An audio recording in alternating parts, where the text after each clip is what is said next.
જય શ્રી કૃષ્ણ. જય શ્રી કૃષ્ણ. જય શ્રી કૃષ્ણ. આપણે શરૂઆત કરીશું આજના સત્સંગની મંગળાચરણથી.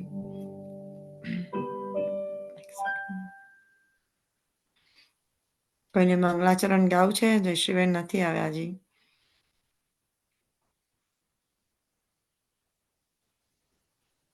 નહીં તો હું ગાઈ લઉં છું. તું પોતે જ ગાઈ લે. યા What time should I do?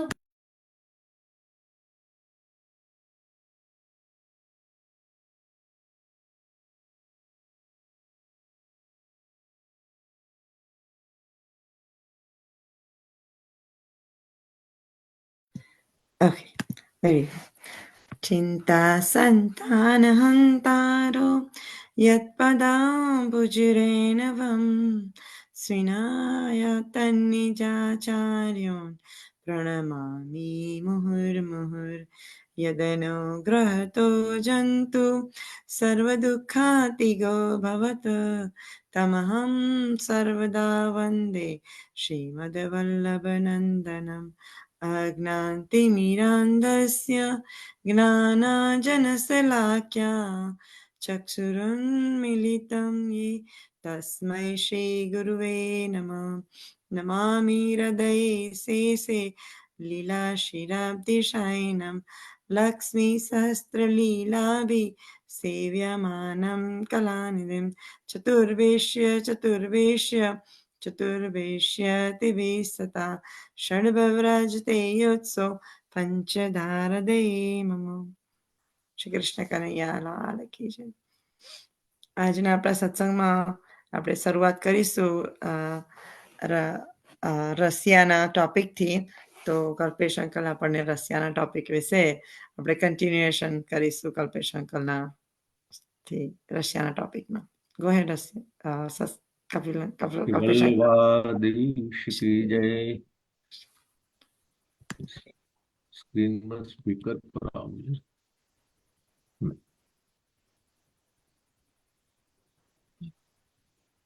આપણે હમણાં તો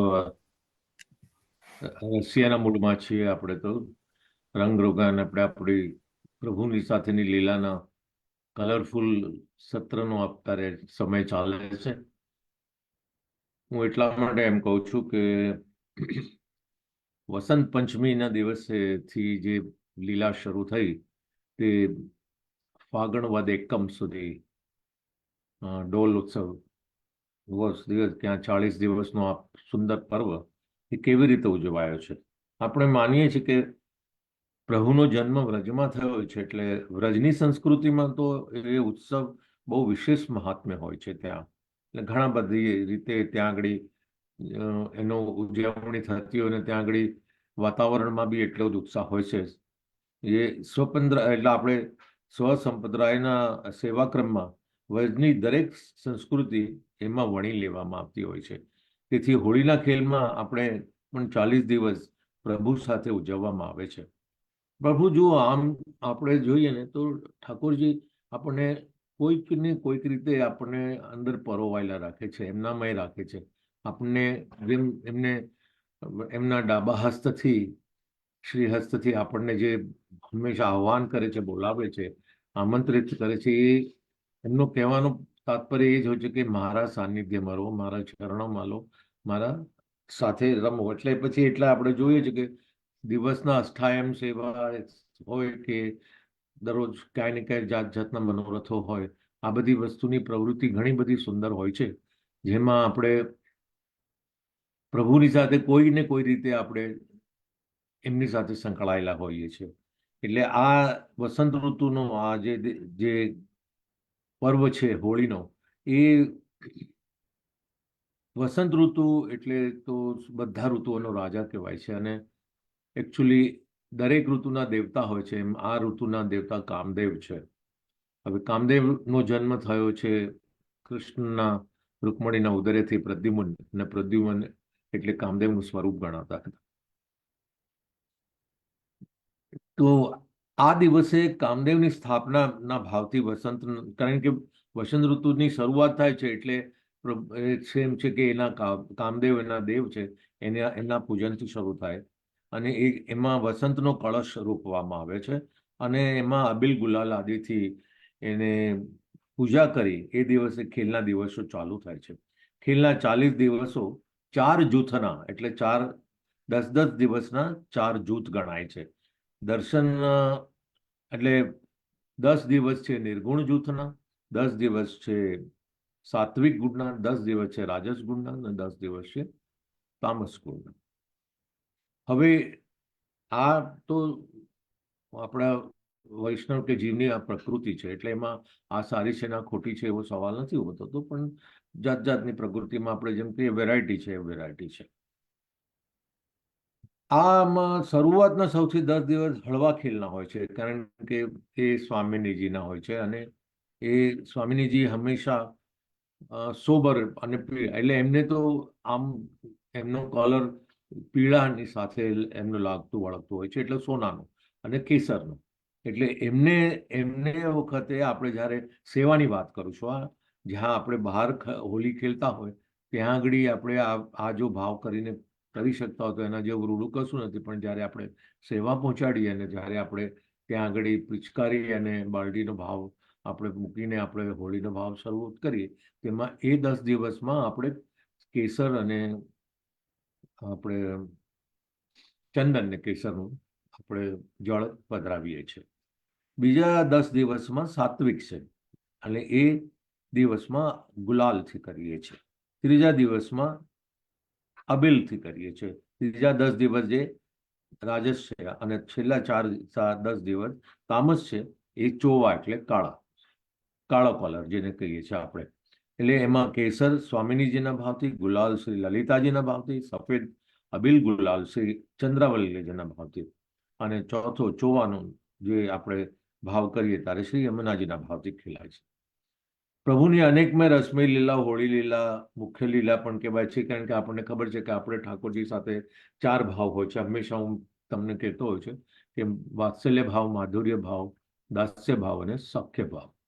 આમાં સખ્ય ભાવ અત્યારે પ્રવર્તે છે એટલે પ્રોમિનન્ટ કહેવાય છે. એટલે એટલા માટે કે પ્રભુએ આ દિવસોમાં એમની નિખાલસતા એટલી છે કે બાકીના દિવસોમાં તમે દાસ્ય ભાવ છે, તમારો માધુર્ય ભાવ છે અથવા સેવા પહોંચાડતા હોય તો એ સમય તમારો વાત્સલ્ય ભાવ છે. આ બધી વસ્તુનું જે વિવિધતા છે, એની જે વેરાયટી છે, તે ડિફરન્સ છે, that is very important for us. એટલે સ્વામીની જાતે પોતાની સખીઓ સાથે જ એ ગોકુલમાં અને બરસાનામાં ખેલની અતિ ફોડ મચાવે છે અને જગજોરી બરજોરી કરીને એ જે એમાં સ્વામિનીજી અને ચંદ્રાવલ્લીજી મળીને પ્રભુને જે રીતે હરાવે છે અને આપણે જાત જાતના રશિયામાં એ બધી વસ્તુઓનો આપણે અનુભવ કરીએ છીએ કે આજ નારી કો આજ કાના કો નારક કો નારી બનાવો. આ બધા જે એમના જુદા જુદા નવા ખેલના આનંદના પ્રમોદના જે પ્રકાર છે એ આપણને એ હોળીના માધ્યમથી જોવા મળે છે. હું આ થોડું ટૂંકમાં જતો રહીશ કારણ કે આપણે આ દરમિયાન જેટલા મુખ્ય પ્રસંગો અને મનોરથો આવે છે એનું થોડું આપણે ઝલક આપતા રહીશું. એટલે વૈષ્ણવ પણ આ રીતે સ્વરૂપને રાજભોગ પછી જ છે આ ક્રમ હોળીનો, એટલો આપણે ધ્યાનમાં રાખવાનું છે. રાજભોગ સુધી આપણો નિત્યક્રમ છે અને રાજભોગ પછી એમને હોળી ખેલાવાનો ક્રમ છે. અને એમાં શું કરવાનું હોય કે તે વખતે પ્રભુના ચરણારવિંદને એના સફેદ વસ્ત્રથી ઢાંકી દેવામાં આવે છે. અને ધ્યાન રાખજો કે આ 40 દિવસમાં આપણી પીછવાઈ અથવા વાઘો વસ્ત્ર જે હોય એ બધા સફેદ કલરના જ હોય કારણ કે એમની એ સફેદી પર એમના એ જે કોરા છે પોતે એટલા કોરા થઈને આવે છે કે પછી એ આપણને એમ કહે છે કે મને તમે રંગબેરંગથી રંગી નાખો અને એ જીવનમાં આપણા આનંદ અને ઉલ્લાસ એવા કલર એટલે એવા રંગોથી આપણને નવાજી દો. આ એમનો કહેવાનો મતલબ છે. એટલે એ રંગને આપણે પ્રગટાવવા માટે આપણે આખો બિછાનો સફેદ કરીએ છીએ.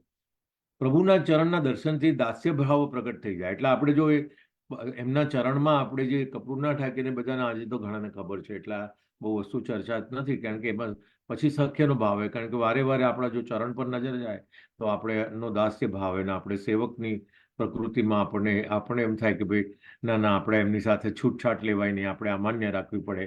એ આપણા પ્રભુ છે, આપણા વંદનીય છે, આપણા પૂજનીય છે. પ્રભુને અનેક જાતના દૂધઘર, સૂકા મેવા અને જવની ધાણીની સામગ્રી ફગવા તરીકે આપવામાં આવે છે. અને આપણે ઘણી વાર જોયું હશે કે આ લોકો જ્યારે કૃષ્ણને ઘેરી લે છે અને ત્યારે એમની પાસે એ માંગે છે કે તું ફગવા આપતો તને છોડીએ. એ ફગવા એટલે આ જ છે કે જવની ધાણી અને ખજૂર હોય અથવા એની સાથે અમુક બીજો સૂકા મેવાનું મિક્સર બી હોય છે. આ 10 દિવસ પછી વસંત પંચમીના મહાસુદ પૂનમના દિવસે એનો દંડારોપણ થાય છે. આ દંડારોપણ જે છે એ પ્રાગટ્ય હોળીના ભાવથી કરવામાં આવે છે. આપણે જે રમીએ છીએ કલરની હોળી કે રંગોની હોળી છે.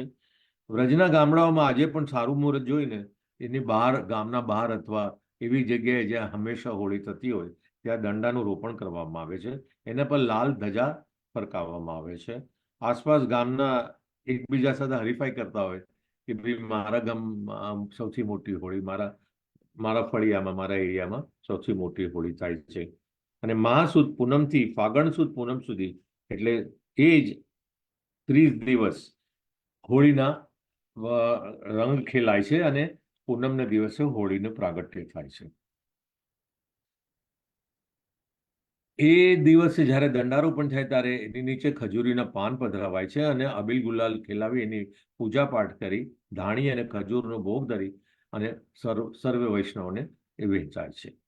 વ્રજમાં પણ આ રિવાજ હજુ બી જોવા મળે છે. પુષ્ટિમાર્ગના મંદિરને વૈષ્ણવની સુવિધા હોય ત્યાં હોળીના દંડારોપણ થતા હોય છે. આપણે ઘરમાં આપણે પોતાની નિધિ સેવામાં આપણે શું કરતા હોય છે એ વિશે હું તમને જરા એક સેકન્ડ જ કહી દઉં છું કે એમાં આપણને તૈયાર નાના 2 ઇંચના 4 ઇંચના નાના દંડારો એટલે ફૂલના ભાવથી અને ફૂલથી વીંટળાયેલા હોય એવા ભાવથી 2 દંડારોપણ મળતા હોય છે, જે આપણે આપણી સેવામાં ઠાકોરજીના સિંહાસનમાં આજુબાજુ પંખાની જેમ આપણે પધરાવતા હોય છે. તે સમયમાં આપણે પંખા નથી પધરાવતા કારણ કે હજુ શીતકાળ છે એટલા માટે.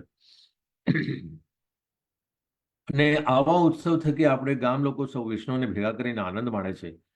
એ પૂનમ સુધી ઠાકોરજી માટે એક ભારે ખેલ થાય છે. અબીલ ગુલાલ સાથે ચંદન, કેસરના જળની કટોરાઓ, પિચકારીઓ અને પછી અબીલ ગુલાલની ફેટ, જે આગળ આપણે એક પ્રસંગમાં વાત કરી. ફેટ એટલે પેલી એને શું કહેવાય, પોટલીઓ.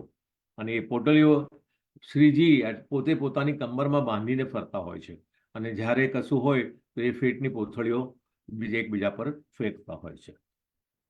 આ રીતે આગળ વધતા બહુ સુંદર એક પ્રસંગ આવે છે.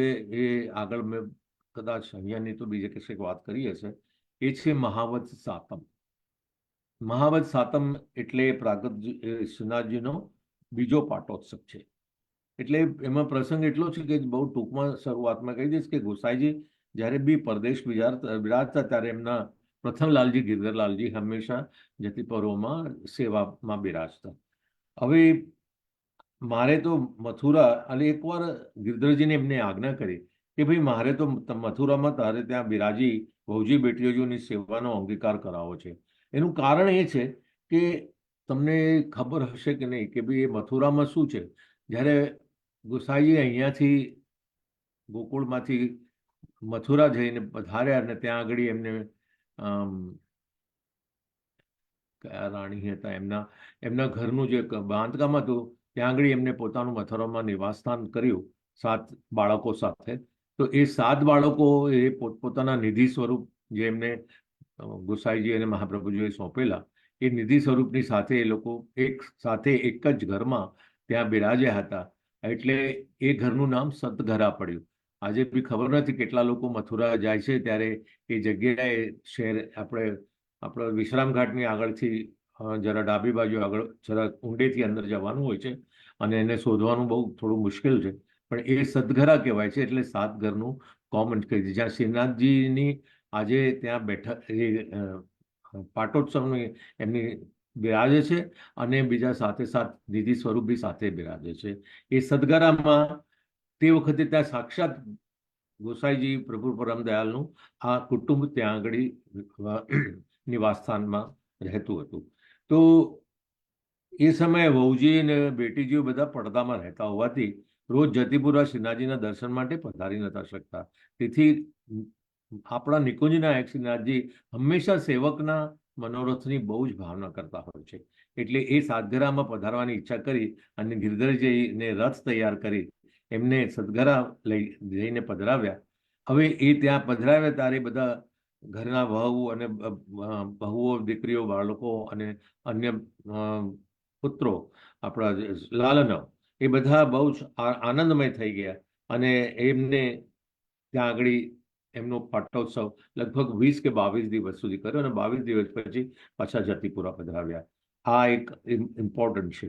તો એ પહેલા આપણે ખબર છે કે સૌથી પહેલો પાટોત્સવ શ્રી ગિરિકંદરામાં પ્રગટ સ્વરૂપે જ્યારે પધરાવ્યા મહાપ્રભુજીએ પૂરણમલને ગિરધરજીને ભવ્ય મંદિર બંધાવ્યું અને એ જે અક્ષય તૃતીયાને ત્યાં પાટ પર પધરાવ્યા એ પહેલો પાટોત્સવ હતો અને હા બીજો પાટોત્સવ કહેવાય છે.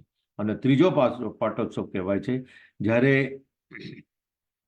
સિંહાળ ધામમાં, એટલે અત્યારે જ્યાં ઠાકોરજી બિરાજે છે, જેને આપણે શ્રીનાથ દ્વાર કહીએ છીએ, એમાં વૈશાખ સુદ ત્રીજને દિવસે શ્રીનાથજીને ત્યાં પધરાવ્યા હતા. એ એમને જ્યારે પધરાવ્યા એને બી પાટોત્સવ કહેવાય છે. એટલે આ એક પાટોત્સવ, 2 પાટોત્સવ અને 3 પાટોત્સવ આખા કાળ દરમિયાન શ્રીનાથજીના 3 પાટોત્સવ હંમેશા ઉજવાય છે.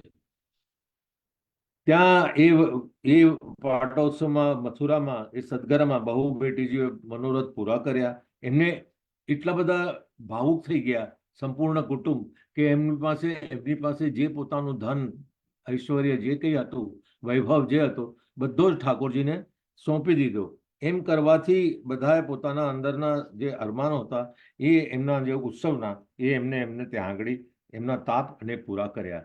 ત્યાં એક જરા નાનકડી ટીખળ છે કે ભાઈ એક દીકરી જેનું નામ મને બહુ યાદ નથી પણ ઉષા બેટીજી કેવું છે, તો એમના નાકની નથની રહી ગઈ હતી. બધાએ બધું સમર્પણ કર્યું તો શ્રીનાથજી ત્યાં જઈ એની પાસેથી નાથની નથની માંગી લીધી.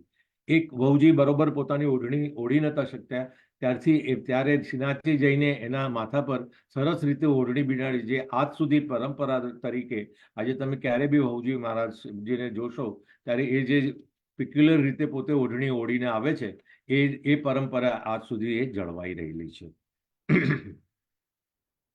એના પછી મહાવત ચૌદશ એટલે શિવરાત્રીનો દિવસ. આમાં શિવરાત્રીની વાત અહીંયા હોળીને માટે એટલા માટે કરવામાં આવે છે કે પ્રભુ વિભૂતિ રૂપ શિવજી, જે ત્રિગુણ તામસ ગુણના દેવતા કહેવાય છે, એમના થકી પ્રભુની આજ્ઞાથી સૃષ્ટિનું પ્રલયનું કાર્ય કરે છે. એ ઉપરાંત શિવજીની ઈચ્છા પ્રમાણે અનધિકારી જીવોને પ્રભુને સ્વીકાર્ય ન હોય તેવા જીવ માયાવાદ અને માયા તરફ દોરી જવા માટે અનેક કાર્યો કરે છે અને તે સિવાયના સમયમાં શિવજી પ્રભુની લીલાઓનું ચિંતન કરતા હોય છે.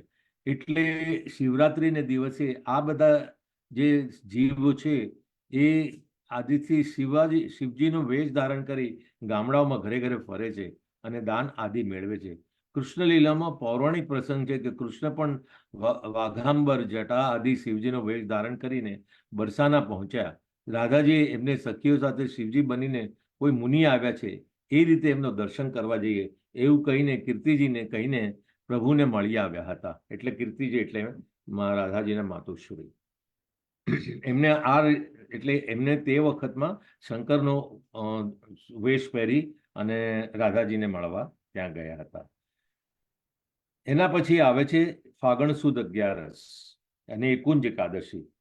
આ કુંજ એકાદશી એક હોળીનો પર્વ અને ભાગ એટલા માટે કહેવાય છે કે એ દિવસોમાં ઋતુની ખીલણ, વસંત ઋતુ પછી જે પાછળનો દિવસ આવે છે એમાં કુંજ બહુ પૂરી રીતે પોતે પ્રાંગણને થઈ ચૂકી છે, ફળી ફૂલી ચૂકી છે. 40 દેવના ખેલ હોય એમાં અતા પતા લતા ને આ બધા જે કુંજની છે, આખી કુંજ એટલી બધી બહોળી રીતે ફોળી ગઈ છે કે એ લોકોને કુંજની લીલા કરાવડાવી, એમને ત્યાં આગળ પધરાવી રાધા કૃષ્ણને યુગલ સ્વરૂપમાં એમની સાથે હોળી ખેલાય છે.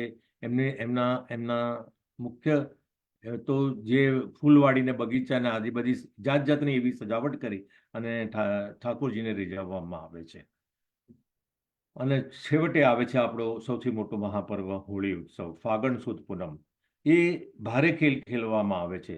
સંપૂર્ણ ખેલના દિવસોમાં ભારેમાં ભારે વિશેષ કરીને ચાંદી, સોના, મીણાના આભૂષણો ત્યાં ધરવામાં આવે છે. એ દિવસે એ ખેલના દિવસો ખૂબ સુંદર રીતે ઉજવાય છે.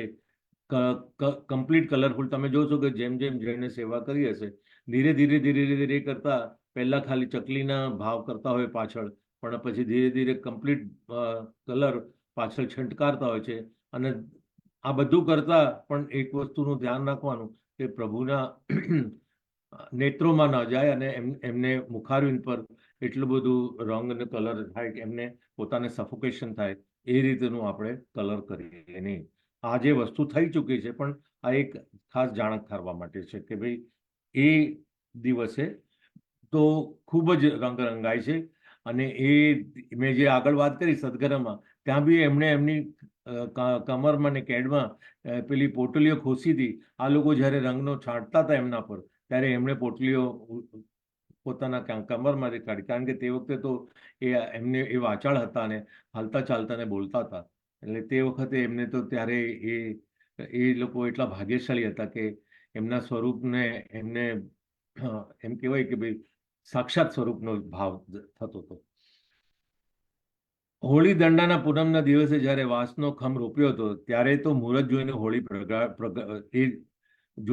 પ્રગટાવવામાં આવે છે, તેની પૂજા કરવામાં આવે છે. એ અબીલ ગુલાલ ખેલાવી ઠંડા જળથી હોળીની પરિક્રમા પણ કરવામાં આવે છે.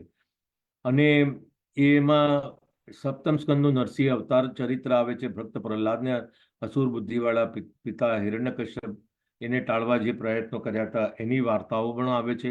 આપણે એની વિશે બહુ વાતો નહીં કરી કે હોળીનું મહત્વ શું છે. એમાં હોલિકાને અગ્નિને હાનિ ન કરી શકે, પરંતુ ભક્ત રક્ષકનું એવું છે કે એમાં હોળી વિશે જ્યારે એ વાત કહેવામાં આવે છે કે ભાઈ હોલિકા એની ફોઈ કહેવાય, એને ખોળામાં લઈને બેઠી તો હોલિકા કેમ ભસ્મ થઈ ગઈ અને પ્રહલાદ કેમ બચી ગયા? પણ એ ભગવાનના ભક્ત હતા, એટલે એમની સાત્વિકતા હતી, એમની નિર્ગુણતા હતી, એટલે પ્રભુ એની રક્ષા કરી. પણ હોલિકાને જે વરદાન હતું, એક વાત એવી કહેવામાં આવે છે કે હોલિકા જ્યારે બેઠી ને પ્રહલાદ એમના ખોળામાં બેઠા, ત્યારે એની આખી કુબુદ્ધિ સુબુદ્ધિ થઈ ગઈ. અને એને વિચાર્યું કે ભાઈ આટલો ભક્ત છે, ભાવ જે મારા ભાઈ એને સંભાળી નથી શકતા, તો મારું જીવવાનું શું? જો હું આનું જીવતદાન આપીશ તો મારું જીવવાનું સાર્થક થશે. માટે એને પોતાનું વરદાન, પોતે ઓઢેલી જે વરદાનની ઓઢણી હતી એ પ્રહલાદના માથે પધરાવી દીધી અને પોતે ભસ્મ થઈ ગઈ. એક એ વાત છે. અને બીજી વાત તો એ છે કે ભાઈ પ્રહલાદનું સત એટલું બધું હતું કે હોલિકાનું વરદાન બી એની સામે કામ ન લાગ્યું. પણ એવા અગ્નિના સાક્ષાતમાંથી પ્રહલાદજી ત્યાંથી બહાર પ્રગટ થઈને બહાર આવ્યા અને ત્યાં આપણા દૈવી તત્વોના પ્રકાશમાં થઈને આપણા અંતઃકરણમાં પ્રગટ થયા.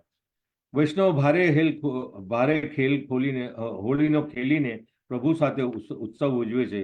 ભારે દિવસ હોવાથી ધમાર, રસિયા, હોળીની એ મીઠી ગાળો વગેરે શરૂ થઈ જાય. તમને ખબર છે કે ત્યાં લાઠી માર બી થાય છે.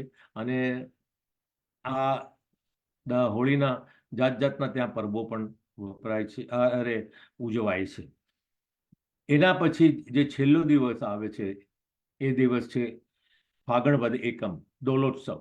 જેને ડોલોત્સવ એટલે ડોલતું કહીએ ને આપણે, જે એને ડોલતું કહેવાય. એટલે હિંડોળો હોય, જે એને હિંડોળાના શબ્દને આપણે ડોલ કહીએ છીએ.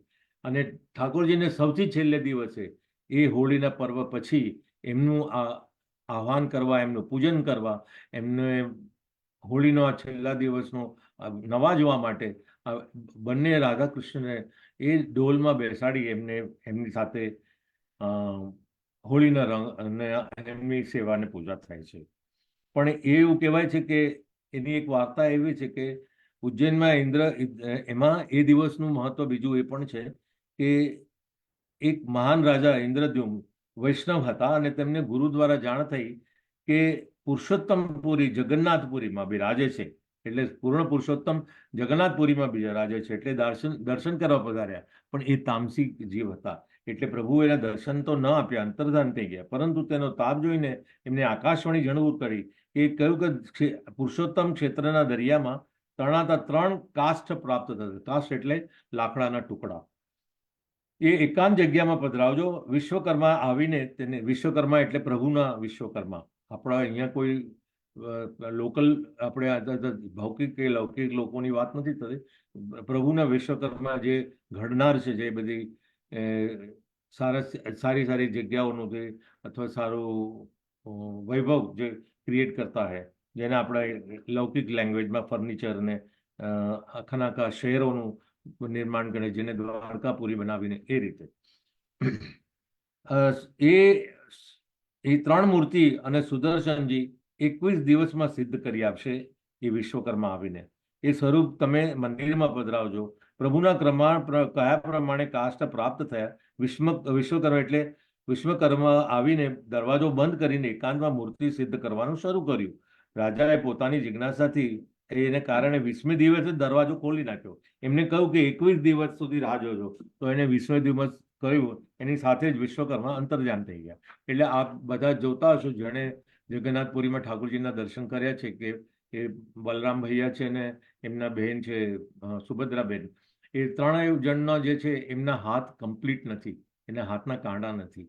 તો એ કામ જે અધૂરું રહી ગયું એ સ્વરૂપમાં આજે બી ત્યાં બિરાજે છે. અને ત્યાં એ દિવસે થયું હતું એમનું, ત્યાં આગળ જે દરવાજો જે ખુલ્યો ને એ દિવસે એમનું ત્યાં આગળ પ્રાગટ્ય થયું હતું શ્રી જગન્નાથપુરીનું. અને ત્યાંથી એમના વિગ્રહની સેવા ત્યારથી શરૂ થઈ ગઈ. અને એ દિવસે દોલોત્સવ વિશેષ કરવો એવું પ્રભુની આજ્ઞા બી થઈ રાજાને. અને ત્યારથી ત્યાં બી દોલોત્સવ મનાય છે. હોળીના એ દિવસને હિંડોળો બાંધી લતા પતા વિવિધ પ્રકારના ફૂલોનો બી ક્રમ થાય છે. અને એ દિવસને આપણે એમ કહીએ ને કે ભાઈ વિદાય તરીકે આ 4 જૂથોનો ભાવ એક જ દિવસે ખેલવામાં આવે. સવાર સાંજ બપોર, એટલે રાજભોગ પછીના 4 જાતના ખેલ ઠાકોરજીને 4 ભોગ ધરાવવામાં આવે છે ડોલોત્સવના દિવસે. અને ઠાકોરજીને રીઝવવામાં આવે છે. અને એટલા બધા શણગાર ધર્યા હોય છે. એટલે એના પછીનો જ એક બીજો છેલ્લો દિવસ છે. એ દિવસને આપણે દ્વિતીય પાટોત્સવ કહેવાય છે. એ ફાગણ વદ બીજ. એટલે એ દિવસમાં ફાગણ વદ બીજને દિવસ મનાવાય છે. એટલે ડોલોત્સવના બરોબર બીજે દિવસે ફાગણ વદ બીજને દિવસે એ પ્રભુને ભક્ત સાથે આટલો બધો સ્વામી સેવકનો સંબંધ થઈ ગયો. આપણે તો એમના ચરણ ઢાંકીને આપણે તો બાથ ભળી, રંગ ખેલી, ગાળો આપી, બધું જ કર્યું. અને આપણે સંતુષ્ટ થઈ ગયા ને આપણે બધી રીતે એમ થયું કે તૃપ્ત થઈ ગયા. તો એ વખતે આપણે એમને હવે આટલા બધા કલર કર્યા, તો આપણે ઘરમાં આપણે બી હોળી રમવા જઈએ તો ઘરે આવીને કમ્પ્લીટલી નહાવવું પડે છે. આપણે આપણી જાતને સાફ કરવું પડે છે. એ જ રીતે એ દિવસે ઠાકોરજીને ખાસા કરવાનું કહેવાય છે. અને એ દિવસે એમના આ બધા જ જે વસ્ત્ર વાઘોને જે વૈભવ છે, એમની પાટ ને સફેદ ને બધું, એ બધું બદલી ને એમનું ફરીથી નિત્યક્રમ પ્રમાણે આપણે એનું દાસ્ય ભાવથી, સ્વામી સેવકના ભાવથી ફરીથી આપણે એમનો પાઠ પર પધરાવી અને દ્વિતીય પાસોનો ઉત્સવ મનાવી આપણને પ્રભુને જરીના વસ્ત્રો અને ભારે શૃંગાર સામગ્રી દાસ્ય ભાવથી દંડવત કરીને નિત્ય ક્રમમાં જોડાવીએ છીએ. આ હતી આપણી યાત્રા હોળીની. આમાં મેં જે દાસ્ય ભાવ અને સાખ્ય ભાવનું મહત્વ બતાવ્યું, વસંત ઋતુના ભાવનું મહત્વ બતાવ્યું. તો આશા છે કે આ હોળીની આપણને જે પર્વની જર્ની છે, કારણ કે પ્રભુ આપણને રમાડે છે. હજુ એના પછી આપણે શરૂ થઈ જાય છે નિકુંજની લીલા. અને હવે નિકુંજ, કારણ કે ત્યાં સુધીમાં ત્યાં આપણી ઋતુએ બરોબર મહેર કરી હોય છે અને લતા પતા, બગીચાઓ, ફળ ફૂલો એટલા બધા ઉગી ગયા છે કે આપણે એમની નિકુંજમાં જ ત્યાં નિકુંજના ભાવથી સેવા કરીએ. એટલે આપણા ઘરમાં સેવા કરીએ કે ચારે બાજુ ફળ ફૂલ, લતા પાંદડા, ઝાડ પાનના એવા ભાવથી જ આના આપણી બધી પીછવાઈઓ જો હોય આપણી પાસે, તો એ ભાવથી જ આપણે ધરાવતા હોઈએ છીએ. એ 40 દિવસ સુધી થશે. એ 40 દિવસ પતશે એટલે એ તો રાજાજી પોતે સ્વામિનીજીના ભાવથી કરે છે. અને એ ઠાકોરજીની 40 દિવસની લીલા કરે છે. એટલે રાધાજી જ્યારે એ પછી કરે છે, પછી 11 દિવસ પછી એ રાધાજી મહાપ્રભુજીના સોંગમાં પ્રગટ થાય છે. એટલે મહાપ્રભુજીનું પ્રગટ્ય તે વખતે ચૈત્ર ને વૈશાખ વધમાં છે. ત્યારે ચૈત્રવદ 11 બરોબર છે. એટલે એ 11 દિવસ પછી મહાપ્રભુજી એ સ્વરૂપે મુખારવિંદના સ્વરૂપે અહીંયા આગળ પ્રગટ થાય છે. એ જ રાધાજી ને એ જ. તો જય શ્રી કૃષ્ણ. હું આજે મારી વાર્મીને વિરામ આપું છું અને ઠાકોરજીના ચરણોમાં સમર્પણ કરું છું. વલ્લભા દેશ થોડી સૂત્રધાર છે કે નથી? Thank you Kalpesh uncle. મને જય શ્રી દેખાય કૃષ્ણ. નહીં એટલે લાવજો. રશિયાનો ટોપિકનો તમે વૈષ્ણવોને રેફરન્સ પણ આપી દો કે ક્યાંથી એ લોકો વધારે વાંચી શકે. એવું તમારી પાસે કોઈ રેફરન્સ હોય તો ઓલવેઝ આપણે રેફરન્સ આપી દેવાનો કે કઈ બુકમાં રશિયાનું વધારે નોલેજ મળી શકશે. તો એની એક નાનકડી બુક મળે છે, મેં Okay. ત્યાંથી લીધેલી હતી. એનું નામ છે વસંત હોરીની ભાવના. ઓકે, વસંત હોરીની ભાવના છે અને પ્રકાશક છે વલ્લભ સેવા પ્રચાર કેન્દ્ર, પાટણ. એટલે આ હું શું છે, જ્યાં જતા હો ને ત્યાં આપણે પેલું કેવું હોય કે આપણને જે ભાવતું હોય એવી સુંદર સુંદર પુસ્તિકાઓ અથવા આવું સાહિત્ય મળતું હોય એટલે કલેક્ટ કરતા હોય ને વાંચતા જતા હોય. એટલે પછી જેમ જેમ પ્રસંગ આવતો જાય એ બધી વસ્તુઓનો સંગ્રહ કરેલો હોય એમાંથી તમને આ બધી વસ્તુઓ મળવાનો મને પ્રયત્ન કરે. પણ હું અવારનવાર જ્યારે આ આપણા ડિફરન્ટ ટોપિક લેતો રહીશ ને તો હું ડેફિનેટલી એનું તમને સોર્સ પણ કહીશ અને તમને ત્યાંથી મળવાનો જો શક્યતા હોય તો ઓનલાઈન બી માંગશો તો મળી આપે છે. એટલે બુકનું નામ છે વસંત હોરીની ભાવના. પણ એક અમારા બહુ સ્નેહી સારા છે, આઈ થિંક મેં તમને લાસ્ટ ટાઈમ બી વાત કરેલી કે મેં આખું ષોડશ ગ્રંથ જે હું અત્યારે વાંચું છું ગુજરાતીમાં છે ને બધું, એનું મેં આખું ઇંગ્લિશ ટ્રાન્સલેશન કરેલું છે. એ યુટ્યુબ પર પણ મૂક્યું છે.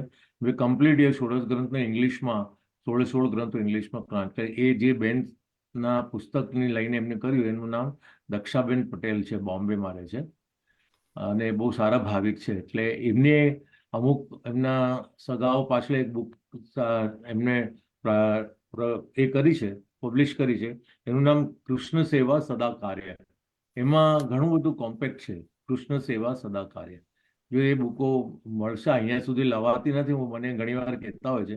એ તો બહુ ઉદાસ છે, પ્રભુ એમના પર તો વૈભવ અને સંપત્તિનો આધાર કરેલો છે. એકલા જ જીવ છે, ઠાકોરજી એકલા જ રાખ્યા છે એમને, પણ પ્રભુમય છે ટોટલી. એ વસઈમાં પોતાનું એક આશ્રમ બનાવીને રહ્યા છે ત્યાં આગળ અને એમના ભાઈઓ બધા મોટા બિલ્ડરો છે. એટલે that is how it is. પણ એમને આ પુસ્તક એ બહુ સારી છે. આજે મધુરાષ્ટકમ આપણે લાસ્ટ ટાઈમ વાંચ્યું, એ આખું મધુરાષ્ટકમ મેં એમની પાસેથી લીધેલું હતું અને એમાંથી હું વાંચીને અથવા એ બધું આજુબાજુથી ભેગું કરીને પછી મધુરાષ્ટકમ વિશે વાત કરતો. એટલે આ બધું સાહિત્ય મારી પાસે છે ઘણું બધું. મારા વડીલો પાર્જિત બી છે, મારા માતુશ્રી પિતાશ્રી ઘણું બધું ભેગું કરી છે. સુબોધિનીજી છે, ભાગવતજી છે, રામચરિત માનસ છે. એટલે અઢળક પુસ્તકો છે એમ. એટલે છે ખરું. એટલે બધું વાંચવાનો જેટલો સમય મળે એટલે એમાં જ અમે સમય પસાર કરીએ છીએ. એટલે આ બધું વાંચવાનો અને કહેવાનો આટલો પ્રસંગ અને અવસર મળે ત્યારે બધાની સાથે આપણે વહેંચી લઈએ છીએ આવો ભાવ. બરોબર. આપણે તો એટલું બધું છે, પુષ્ટિ માર્ગમાં તો એટલા બધા પુસ્તકો છે કે આપણે આમ સત્સંગ પણ ઓછો પડે. આટલો 1-1.25 કલાક બાપુને તો એમ થાય કે દર ત્રીજે દિવસે કરવો જોઈએ, તો અઠવાડિયામાં 1 કે 2 વાર. હવે આપણે અઠવાડિયે એક વખત કરવાનું રાખીશું જ. જો થતું હોય તો બહુ સારું, તો મને તો આનંદ મળશે. મને તો આવી એવરી રીતે વીક, કારણ કે એટલા બધા ગ્રંથો મારી પાસે થઈ ગયા છે અને એ બધા પછી પડી રહે સારું નહીં. એ બધાને વાંચન કરવું જોઈએ આપણે તો. અને એકલું વાંચન કરવાનું ને સારું નહીં, એના કરતા બીજા બધા વૈષ્ણવ સાથે વાંચન કરીએ તો સારું. હમણાં આપણે શ્રીનાથધામ હવેલીમાંથી આપણે દ્વારકેશલાલજીએ કે 3 થી 4 પુસ્તકોનું મને મોકલાઈ, મારી પાસે આવી છે ષોડશ ગ્રંથ. હું આ બધા વૈષ્ણવને હું એ જ કહું છું કે જો મળતી હોય ને ત્યાંથી તમારાથી લેવાય તો લેજો. અમે એમાંથી જે ભાગવતજી છે અમે આખું વાંચી કાઢ્યું અત્યારે. એ બહુ જ સરસ બુક છે પણ અમે કમ્પ્લીટ કરી નાખ્યું હવે.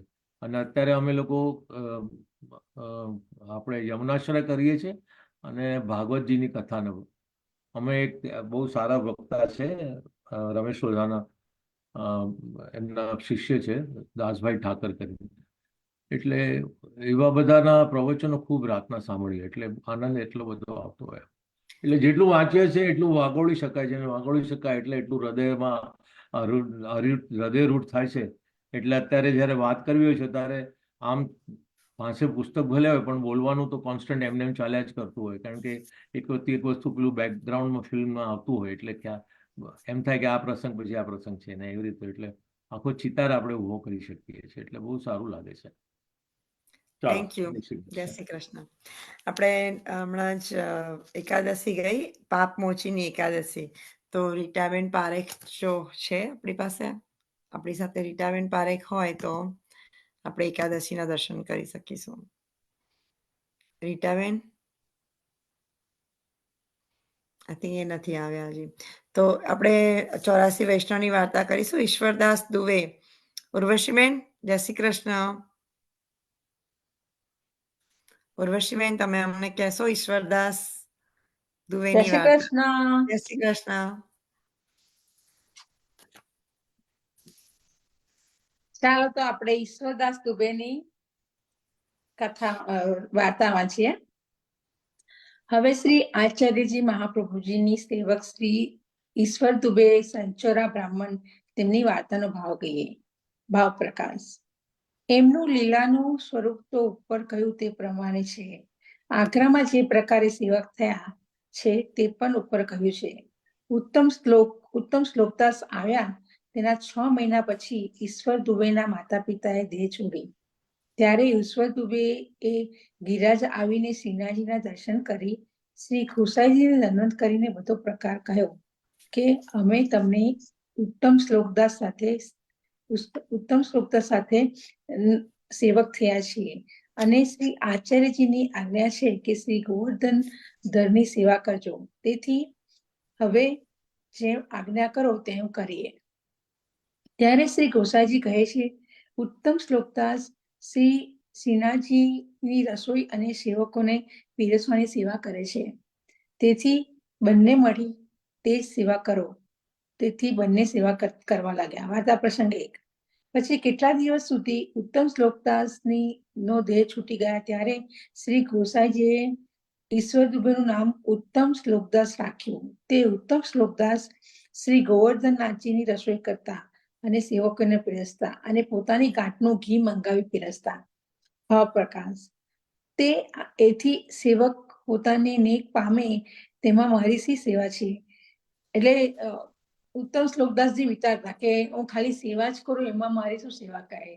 એટલે એ પોતાની ગાંઠનું ઘી લાવી અને એ લોકોને પીરસતા અને સામગ્રીમાંથી ઘી પીરસતા. એનું કારણ કે ઘી થી બધાને શરીરમાં તાકાત મળે અને પ્રભુની સેવામાં ભલી ક્રાંતિ કરે અને થાકે નહીં. તેથી તે વિશેષ ઘી પીરસતા. તેથી બધા સેવકો તેને માતા કહી બોલાવતા. તે વાત વૈષ્ણવે શ્રી ગોસાઈજીને કહી. તે સાંભળી ગોસાઈજી ઉત્તમ દાસજીના શ્લોક પર પ્રસન્ન થયા અને પાસે બોલાવી પૂછ્યું કે તમે તમારી ગાંઠથી ઘી મંગાવી સેવકોને કેમ પીરસો છો? બધા સેવકોને તો પોતાનું નેક મળે જ છે, ત્યારે તમે વધારે ઘી કેમ આપો છો? ત્યારે ઉત્તમ દોષલાજીએ કહ્યું, મહારાજ, સેવકની સેવામાં બહુ શ્રમ થાય છે, પર્વત ઉપર ચડે છે અને ઉતરે છે. તેથી શ્રી ઠાકોરજીનું મન ખેદ પામે છે અને અધિક ઘી પીવાથી શરીરમાં બળ મળે છે અને તો સેવક સારી રીતે સેવા કરી શકે. આ વાર્તા સાંભળી શ્રી ગોસાઈજી ખૂબ જ પ્રસન્ન થયા અને સેવકો માટે આટલી વાત્સલ્યતા છે. ત્યારે શ્રી ગોસાઈજી કહે, ઉત્તમ શ્લોકદાસજી, તમે મારી પાસે કંઈ માંગો, હું તમારા પર પ્રસન્ન થયો છું. ત્યારે ઉત્તમ શ્લોકદાસ કહે છે, મહારાજ, હું આપણા ઉપર ક્યારે અપ્રસન્ન ના થવું એવું માંગુ છું. એટલે કે હું તમારા પર કદી અપ્રસન્ન ના થવું એવું મને વરદાન આપો. ત્યારે ગોસાઈજી કહે, એમ જ થશે. ત્યારે સગડાએ આવું સાંભળીને કહે, એને આ શું માંગ્યું? જીવ પ્રસન્ન થયો તો શું અને અપ્રસન્ન થયો તો શું? પ્રભુ પ્રસન્ન થવા જોઈએ. ત્યારે એક વૈષ્ણવ શ્રી ગોસાઈને વિનંતી કે, મહારાજ, ઉત્તમ શ્લોકદાસે આ શું માંગ્યું કે હું સદા આપના ઉપર પ્રસન્ન રહું?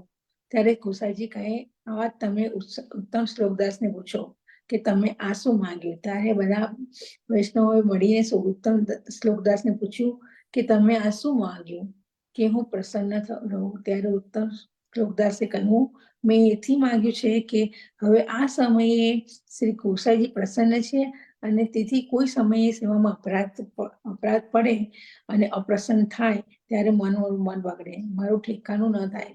તેથી આ માંગ્યું કે આપ અમારા પર કદી અપ્રસન્ન ના થાઓ અને મારું મન ના બગડે. આ વાત સાંભળી બધા વૈષ્ણવો ખૂબ જ પ્રસન્ન થયા. શ્રી ગોસાઈજીએ બધા વૈષ્ણવને કહ્યું, ઉત્તમ શ્લોકદાસે બહુ પહોંચીને સમજીને ઉત્તમ વર માંગ્યું. હવે એનો બગાડ કદી નહીં થાય અને ઉત્તમ શ્લોકદાસ એવા ભગવદી થયા. સદા એક રસ પ્રીતિ શ્રી ઠાકોરજીમાં, શ્રી ગોસાઈજીમાં અને સેવકોમાં અને માં રાખી અને વૈષ્ણવમાં ભાવી. તેથી આ વાર્તામાં ક્યાં સુધી લોકો કહે છે. આમાં મહાપ્રભુજીના સ્વરૂપનું ધ્યાન માટેનો શ્લોક આપ્યો છે. સૌંદર્ય નિજ હૃદય ગતમ પ્રગીતમ શ્રી ગુરુભાવાત્મકા પુરુપંચ પુનઃ સંદર્ભ ગતમ વિચત સ્વપ્રિય સ્વસ્તે સભો ભયો વિભો સમય કૃષ્ણો યસ્યાસ્તિસ્કમ રૂપમ તતમ ત્રિયતાત કતમ પરમ વિદ્યેશદા વલ્લભમ. શ્રી વલ્લભાધીશ કી જય. જય શ્રી કૃષ્ણ. જય Shri Krishna વર્ષબેન, thank you.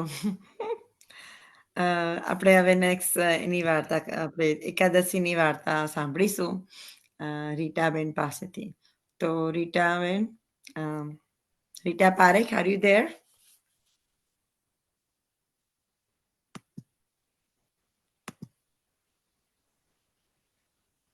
Ritaben, Rita Parekh, R you there? નહીં તો બીજા કોઈને એકાદશીની સ્ટોરી વાંચવી હોય તો.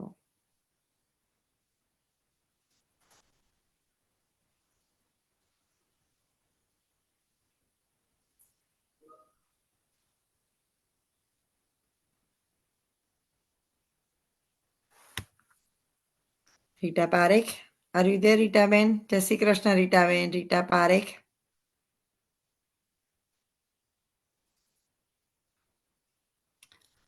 રીટા આંટી, તમે લઈ લો છો સ્ટોરી એકાદશીની? ગો હેડ. મેં તમને મોકલાવી, તમે અનમ્યુટ કરજો ને. ઓકે, ગીવ મી વન, એક જ મિનિટ હો, કારણ કે Sure. મારા ફોનમાં આવી છે ને, હું મારા ફોનમાંથી Yes. મારા ફોનમાંથી મેં કર્યું છે. એક જ મિનિટ આપો. ઓકે બક્કા, શ્યોર. No problem. કદાચ મારો વિડિયો જતો રહેશે, હું ફોનમાંથી વાંચીશ તો. Okay, thank you, that's fine. I know મેં તમને લાસ્ટ મિનિટે તૈયાર કર્યા, but thank you. It's okay, no problem. Sorry. હું તો I think, હંમેશા રેડી હોઉં છું. રીટા પારેખ છે ને, એ આઈ થિંક ઇન્ડિયાથી જોડાયા છે ને, એટલે નહીં જોડાયા હોય કદાચ અત્યારે, એટલે. Okay, no problem. Okay, sure. લઈ લઉં છું. ઓકે બક્કા. યા. એક જ મિનિટ આપો. આમાં નથી તારા ફોનમાંથી મારા ફોનમાંથી જોયે છે. ના, હું જવું પડશે. કેમ થયું? આપણે હવે મોસ્ટલી છે ને એવરી વીકે જ સત્સંગ રાખીશું, જ્યાં સુધી બનશે ત્યાં સુધી. તો દર ગુરુવારે મહેરબાની કરીને બધા વૈષ્ણવો જોડાજો. આપણે ખૂબ જ ગ્રંથ રીડિંગ કરવાના છે, તો તમારે એકલા ન વાંચવું હોય તો પણ તમે તમારા ગ્રંથોને પણ શેર કરી શકો છો બીજા વૈષ્ણવો સાથે આવી રીતે વાંચીને. તો મેઇનલી બધા આપણે તો ગ્રંથ રીડિંગ છે એટલે ચાલુ જ રહેશે. એટલા બધા ગ્રંથો છે આપણા પુષ્ટિ માર્ગના રીડિંગ કરવા માટે. તો આપણે બીજા વૈષ્ણવને જ્ઞાન વેચીશું તો બહુ સરસ રહેશે. પોતે એકલા જ્ઞાન મેળવીને વાંચાય, એકલું ઘરમાં વાંચવાનું નહીં, પણ આપણે બીજા બધાને પણ એની સાથે વાંચવામાં ભાગીદાર બનાવીશું તો બહુ સરસ રહેશે. ચાલો, બધા વૈષ્ણવોને જય શ્રી જય કૃષ્ણ. શ્રી કૃષ્ણ. સંભળાય છે ને હવે? હા. ઓકે, હું પાપ મોચીની એકાદશી વિશે વાંચું છું. પાપ મોચીની એકાદશીનું મહાત્મ્ય. ભાવ વિસ્તર. પુરાણમાં શ્રી કૃષ્ણ અને મહારાજ યુધિષ્ઠિર વચ્ચેની વાતચીતમાં વર્ણન કરવામાં આવ્યું છે. શ્રી કૃષ્ણ ભગવાન કહે છે, હે ધર્મરાજ, આ પાપ મોચીની એકાદશી વ્રત માધાંતા રાજાની વિનંતીથી લોમશ ઋષિએ કહ્યું હતું, તે સર્વ સિદ્ધિને આપનાર અને સર્વ સંકટોને દૂર કરી મોક્ષ આપનાર વ્રત છે. તેનું મહાત્મા હું કહું છું તે સાંભળ. વર્ષો પહેલા દેવતાઓના ખજાનચી કુબેર પાસે કઈ રથ નામે સુંદર ફૂલોનું વન હતું, જેમાં અલૌકિક વસંતની ખુશ્બુના પરિણામે વાતાવરણ ગરમ હતું. ગાંધર્વ કિન્નરો અને સુંદર સ્વર્ગીય બાળાઓ આનંદથી વિવિધ રમતોનું રસપાન કરતી હતી. દેવાધિદેવ ઇન્દ્ર ત્યાં અવારનવાર આવતા અને પ્રેમલાપ કરતા હતા. આ જંગલમાં મેધાવી નામે શિવ ભક્ત હતા. તે તપસ્યા કરતા હતા. અપસરા દ્વારા તેમને ખલેલ પહોંચવાનું કાર્ય થતું હતું. આ અપ્સરા પૈકી મંજુ ઘોષા અને મુનિનું ધ્યાન ખેંચવામાં યુક્ત કરી મુનિના ભયથી મંજુ ઘોષાએ થોડે દૂર એક કુટીર રચી અને વીણાના સ્વરથી મધુર અવાજે ગીતો ગાવાનું શરૂ કર્યું. શરીરે ચંદન લેપ ફૂલોનો હાર પહેરી આકર્ષિત કરવાનું શરૂ કર્યું. શંકર ભગવાનના દુશ્મન કામદેવને પણ જીતવાનો પ્રયત્ન કર્યો હતો. એક સમયે શંકર ભગવાને કામદેવને પણ ભસ્મીભૂત કર્યા હતા. તેથી દુશ્મનાવટને કારણે કામદેવે તે મુનિના શરીરમાં પ્રવેશી મંજુ ઘોષા તરફ આકર્ષિત કર્યા. મુનિ ભગવાનની ભક્તિ ભૂલી ગયા અને કામાધત બન્યા. રાત દિવસનું ભાન ભૂલીને તે સ્ત્રી સાથે રતિક્રિયામાં સુખ માનવા લાગ્યા.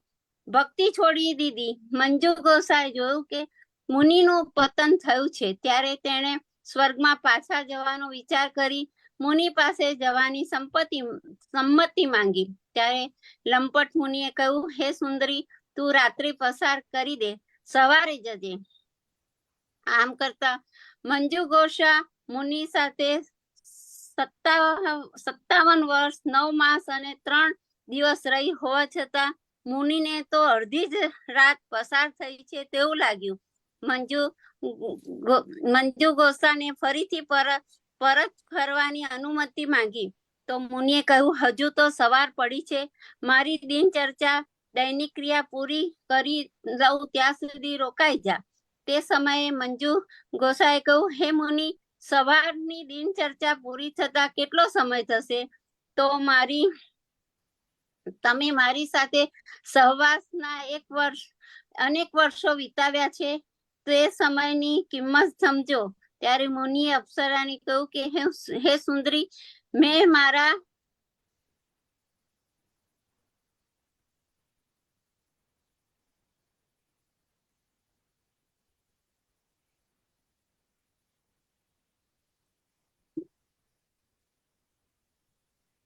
આવે છે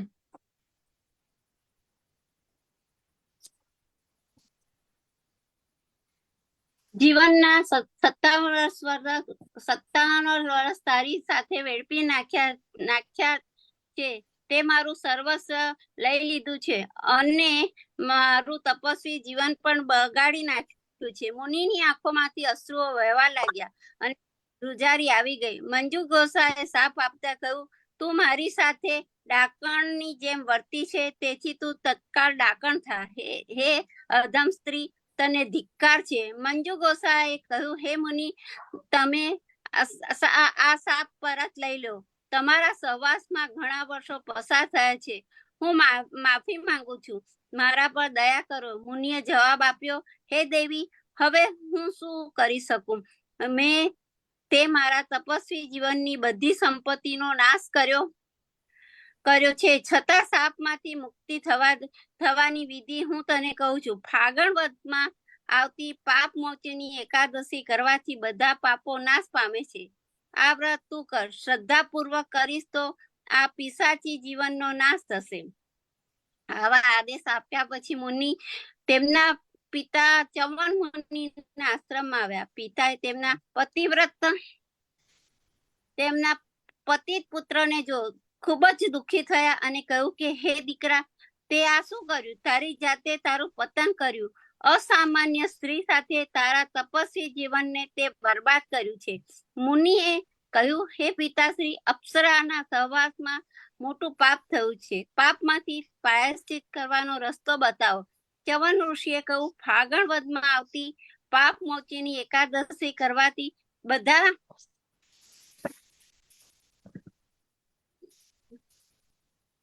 એક મિનિટ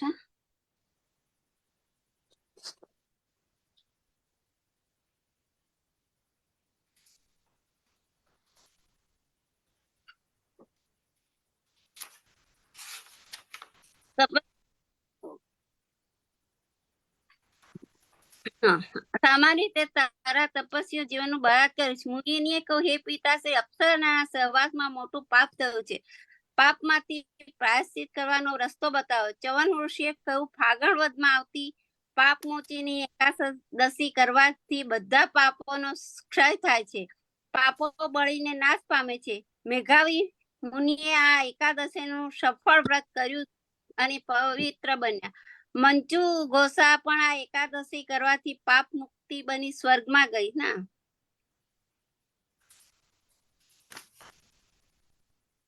હે દેવી, હવે હું શું કરી શકું? મેં તારા તપસ્વી જીવનને બધી સંપત્તિનો નાશ કર્યો છે. છતાં સાપમાંથી મુક્તિ થવાની વિધિ હું તને કહું છું. ફાગણ વદમાં આવતી પાપ મોચેની એકાદશી કરવાથી બધા પાપો નાશ પામે છે. આ વ્રત કર, શ્રદ્ધાપૂર્વક કરીશ તો આ પિશાચી જીવનનો નાશ થશે. આવા આદેશ પામ્યા પછી મુનિ તેમના પિતા ચ્યવન મુનિના આશ્રમમાં આવ્યા. પિતાએ તેમના પતિત પુત્રને જોયો, ખૂબ જ દુઃખી થયા અને કહ્યું કે હે દીકરા, તે આ શું કર્યું? તારી જાતે તારું પતન કર્યું. અસામાન્ય સ્ત્રી સાથે તારા તપસ્વી જીવનને તે બરબાદ કર્યું છે. મુનિએ કહ્યું, હે પિતાશ્રી, અપ્સરાના સહવાસમાં મોટું પાપ થયું છે. પાપમાંથી પ્રાયશ્ચિત કરવાનો રસ્તો બતાવો. ચ્યવન ઋષિએ કહ્યું, ફાગણ વદમાં આવતી પાપ મોચીની એકાદશી કરવાથી બધા પાપનો ક્ષય થાય છે. પાપો બળીને નાશ પામે છે. મેઘાવી મુનિએ આ એકાદશીનું સફળ વ્રત કર્યું અને પવિત્ર બન્યો. મંજુ ઘોષા પણ આ એકાદશી કરવાથી પાપ મુક્તિ બની સ્વર્ગમાં ગઈ.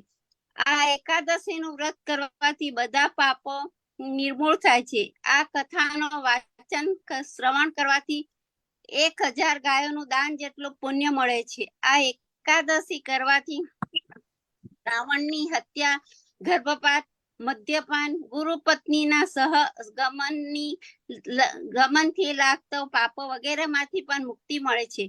તેથી સમાજની દરેક વ્યક્તિએ આ પાપ મોચીની એકાદશીનું વ્રત કરવું જોઈએ. પુષ્ટિ માર્ગીય મહાત્મા અને ભાવના. બ્રહ્મથી વિખૂટો પડેલો એટલે જીવમાં સત અને ચિત્તનો ગુણો રહે છે. દેહાધ્યાસ, ઇન્દ્રિયાધ્યાસ, પ્રાણાધ્યાસ, અંતઃકરણાધ્યાસ અને સ્વરૂપાધ્યાસ, આ 5 પરવા અવિદ્યાને લઈને જીવ સંસારની મમતામાં ફસાઈ જાય છે. જીવનું અંતિ લક્ષ્ય પ્રભુની પ્રાપ્તિ, આનંદની પ્રાપ્તિ અને શ્રી પ્રભુજીનું ભૂતલ પર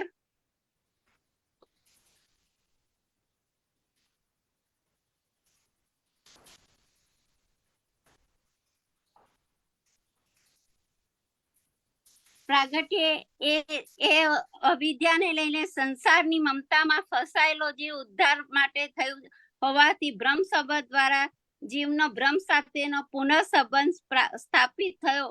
પ્રભુ સેવા, પ્રભુનું નામ સ્મરણ, સકીર્તન, કથામૃત, વચનામૃત, સત્સંગ, ધર્મ ગ્રંથોનું વાંચન, ગુરુનું શરણ વગેરેથી જ્યારે પ્રભુના જીવનનું ચિંતન લાગે ત્યારે જ મનની શાંતિનો અનુભવ થાય છે. લૌકિક અને પાપ કર્મોમાંથી મુક્તિ મળે છે. તેથી જ પુષ્ટિ માર્ગમાં આ એકાદશીને પાપ મોચીની એકાદશી કહી છે. જેવી રીતે ગંગાજીના 3 સ્વરૂપો છે, આધિભૌતિક, આધ્યાત્મિક અને આધિદૈવિક. આધિભૌતિક અને આધ્યાત્મિક ગંગા નદીમાં સ્નાન કરે તો સમગ્ર જન્મોજન્મ પાપો ધોવાઈ જાય છે, નાશ પામે છે. તેવી જ રીતે પુષ્ટિ માર્ગી રૂપી ગંગામાં સ્નાન કરવાથી, પુષ્ટિ પુરુષોની સેવા કરવાથી જીવને પ્રેમ આસક્તિ વધે છે અને પાપોમાંથી મુક્તિ મેળવી શકાય છે. મર્યાદા માર્ગીય ભાવના. ભવિષ્ય પુરાણમાં રોમેશ ઋષિએ માધાંતા રાજાને પાપ મોચીની એકાદશીનો વ્રતનો મહિમા કહ્યો છે. પૂર્વે ચવન ઋષિના પુત્ર મેઘાવીનું તપોભંગ મંજુ ઘોષા નામની અપ્સરાએ દ્વારા થયું હતું. આથી વિધિપૂર્વક આ એકાદશીના વ્રતથી પોતાના પાપ કૃત્યો પ્રાયશ્ચિત કરીને મુક્તિ થયા હતા. આથી જ આ એકાદશી પાપ મોચીની એકાદશી તરીકે પ્રસિદ્ધ થઈ છે. ઇતિશ્રી સ્કંદ પુરાણે ફાગણ કૃષ્ણ પક્ષની પાપ મોચીની એકાદશીનું વર્ણન અહીં સંપન્ન થાય છે. શ્રી કૃષ્ણાર્પણ મસ્તુ. જય શ્રી કૃષ્ણ બધાને. જય શ્રી કૃષ્ણ. સોરી you, હા, Rita. થોડી કમ. ના, બહુ સરસ. થેન્ક યુ રીટા આંટી. જય શ્રી કૃષ્ણ. અરે જય શ્રી કૃષ્ણ. આપણે ગીતાજીનું પારાયણ કન્ટિન્યુ કરીશું. શ્લોક આપણે 11મો ચેપ્ટર આજે પતી જશે આપણાથી. તો 11મા ચેપ્ટરમાં આપણે 4 શ્લોક્સ બાકી હતા. શ્લોક નંબર 54. હર્ષિદાબેન શાહ. હર્ષિદા આંટી. જય શ્રી કૃષ્ણ સર્વ જય શ્રી કૃષ્ણ. વૈષ્ણવોને. જય શ્રી કૃષ્ણ. 52. શ્લોક નંબર 52. શ્રી ભગવાન ઉવાચ. સુદર્શમિદમ રૂપમ દ્રષ્ટવાનિશયનમં દેવા અપશ્ય રૂપસ્ય નિત્યમ દર્શન કાદીક્ષણમ. હવે એનો ભાવાર્થ.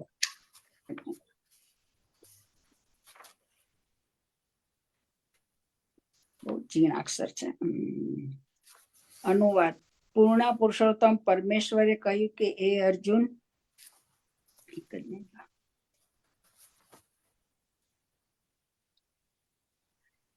તું અત્યારે મારા જે રૂપને જોઈ રહ્યો છો તેના દર્શન અતિ દુર્લભ છે. દેવો પણ આ અતિ પ્રિય રૂપના દર્શન કરવાનો અવસર સદૈવ શોધતા રહે છે. ભાવાર્થ. એક જ મિનિટ. આ અધ્યાયના 48મા શ્લોકમાં ભગવાન કૃષ્ણે પોતાના વિશ્વરૂપના દર્શનનું સમાપન કર્યું અને અર્જુનને જણાવ્યું, અનેક તપ યજ્ઞ વગેરે કરવાથી પણ આ રૂપના દર્શન પામવા અશક્ય છે. હવે આ શ્લોકમાં સુદર્શન શબ્દનો ઉપયોગ કરવામાં આવ્યો છે, જે સૂચવે છે કે કૃષ્ણનું દ્વિભુજ રૂપ વળી વધારે ગુહ્ય છે. મનુષ્ય તપ, વેદાધ્યયન, યજ્ઞ તથા સાત્વિક ચિંતન વગેરે વિભિન્ન કાર્યો સાથે થોડી ભક્તિ ઉમેરીને કૃષ્ણના વિશ્વરૂપનું દર્શન કદાચ પામી શકે, પરંતુ ભક્તિના પાસા વિના અશક્ય બનતું નથી. તેનું સ્પષ્ટીકરણ અગાઉ થઈ ચૂક્યું છે. તેમ છતાં વિશ્વરૂપથી પણ ઉપર ભગવાન કૃષ્ણનું દ્વિભુજ રૂપ છે, જેના દર્શન બ્રહ્માજી તથા શિવજી જેવા દેવો માટે પણ દુર્લભ છે. તેઓ કૃષ્ણના દર્શન કરવા ઈચ્છે છે અને શ્રીમદ ભાગવતમાં તે વિશે પ્રતિપાદન થયું છે. જ્યારે ભગવાન માતા દેવકીના ગર્ભમાં હતા ત્યારે સ્વર્ગમાંથી બધા જ દેવો ભગવાન કૃષ્ણની અદ્ભુત લીલાનું દર્શન કરવા પધારેલા અને ભગવાનની તેમણે સરસ સ્તુતિ કરેલી. જોકે ભગવાન તો તે વખતે દ્રષ્ટિગોચર હતા અને ભગવાનની તેમણે સરસ સ્તુતિ કરેલી. જોકે ભગવાન તો તે વખતે દ્રષ્ટિગોચર હતા જ નહીં. દેવો તેમના દર્શનની પ્રતીક્ષા કરતા રહ્યા. મૂર્ખ મનુષ્ય ભગવાનને સામાન્ય મનુષ્ય માનીને ભલે તેમનો ઉપહાસ કરે અને તેમને આદર આપ્યા વિના તેમની અંદરના નિર્વિશેષ કંઈકને આદર આપે, પરંતુ આ બધી મૂર્ખમી ભરી મનોદશા છે. કૃષ્ણના દ્વિભુજ રૂપના દર્શન કરવાથી આકાંક્ષા તો બ્રહ્માજી તથા શિવજી જેવા મહાન દેવો પણ રાખે છે. ભગવદ્ ગીતા 9:11 પણ સમર્થન થયું છે કે ઔજાનીતામાં મૂઢા માનુષી તનુમ આશ્રિતમ. ભગવાન તેમનો ઉપહાસ કરનાર મૂઢ લોકોને દ્રષ્ટિગોચર થતા નથી. બ્રહ્મ સંહિતામાં અને સ્વયં કૃષ્ણ દ્વારા સમર્થન થયું છે તે પ્રમાણે ભગવાન કૃષ્ણનો દેહ સંપૂર્ણપણે દિવ્ય, સનાતન અને આનંદથી ભરપૂર છે. તેમનો દેહ કદી ભૌતિક શરીર જેવો નથી, પરંતુ ભગવદ્ ગીતામાં અથવા એવા જ વૈદિક શાસ્ત્રોમાં વાંચન દ્વારા ભગવાન કૃષ્ણ અંગે જે કેટલાક લોકો અધ્યયન કરે છે તેમને માટે ભગવાન કૃષ્ણ એક ગૂઢ સમસ્યા રૂપ છે. ભૌતિક પદ્ધતિનો ઉપયોગ કરનાર મનુષ્ય માટે ભગવાન કૃષ્ણ એક મહાન ઐતિહાસિક પુરુષ તથા બહુ શુદ્ધ તત્વજ્ઞ છે, પરંતુ તેઓ સામાન્ય મનુષ્ય છે અને આવા શક્તિ સંપન્ન હોવા છતાં તેમણે ભૌતિક દેહ ધારણ કરવો પડ્યો હતો. અંતમાં તેઓ વિચારે છે કે પરમ બ્રહ્મ નિર્વિશેષ છે, તેથી તેઓ વિચારે છે કે ભગવાને પોતાના નિરાકાર પાસાથી જ સાકાર રૂપ ધારણ કર્યું છે કે જે ભૌતિક પ્રકૃતિ સાથે સંલગ્ન છે. પરમેશ્વર વિશે આવું અનુમાન કરવું સર્વથા ભૌતિકવાદી છે. બીજું અનુમાન પણ કાલ્પનિક છે. જે મનુષ્યો જ્ઞાનની શોધ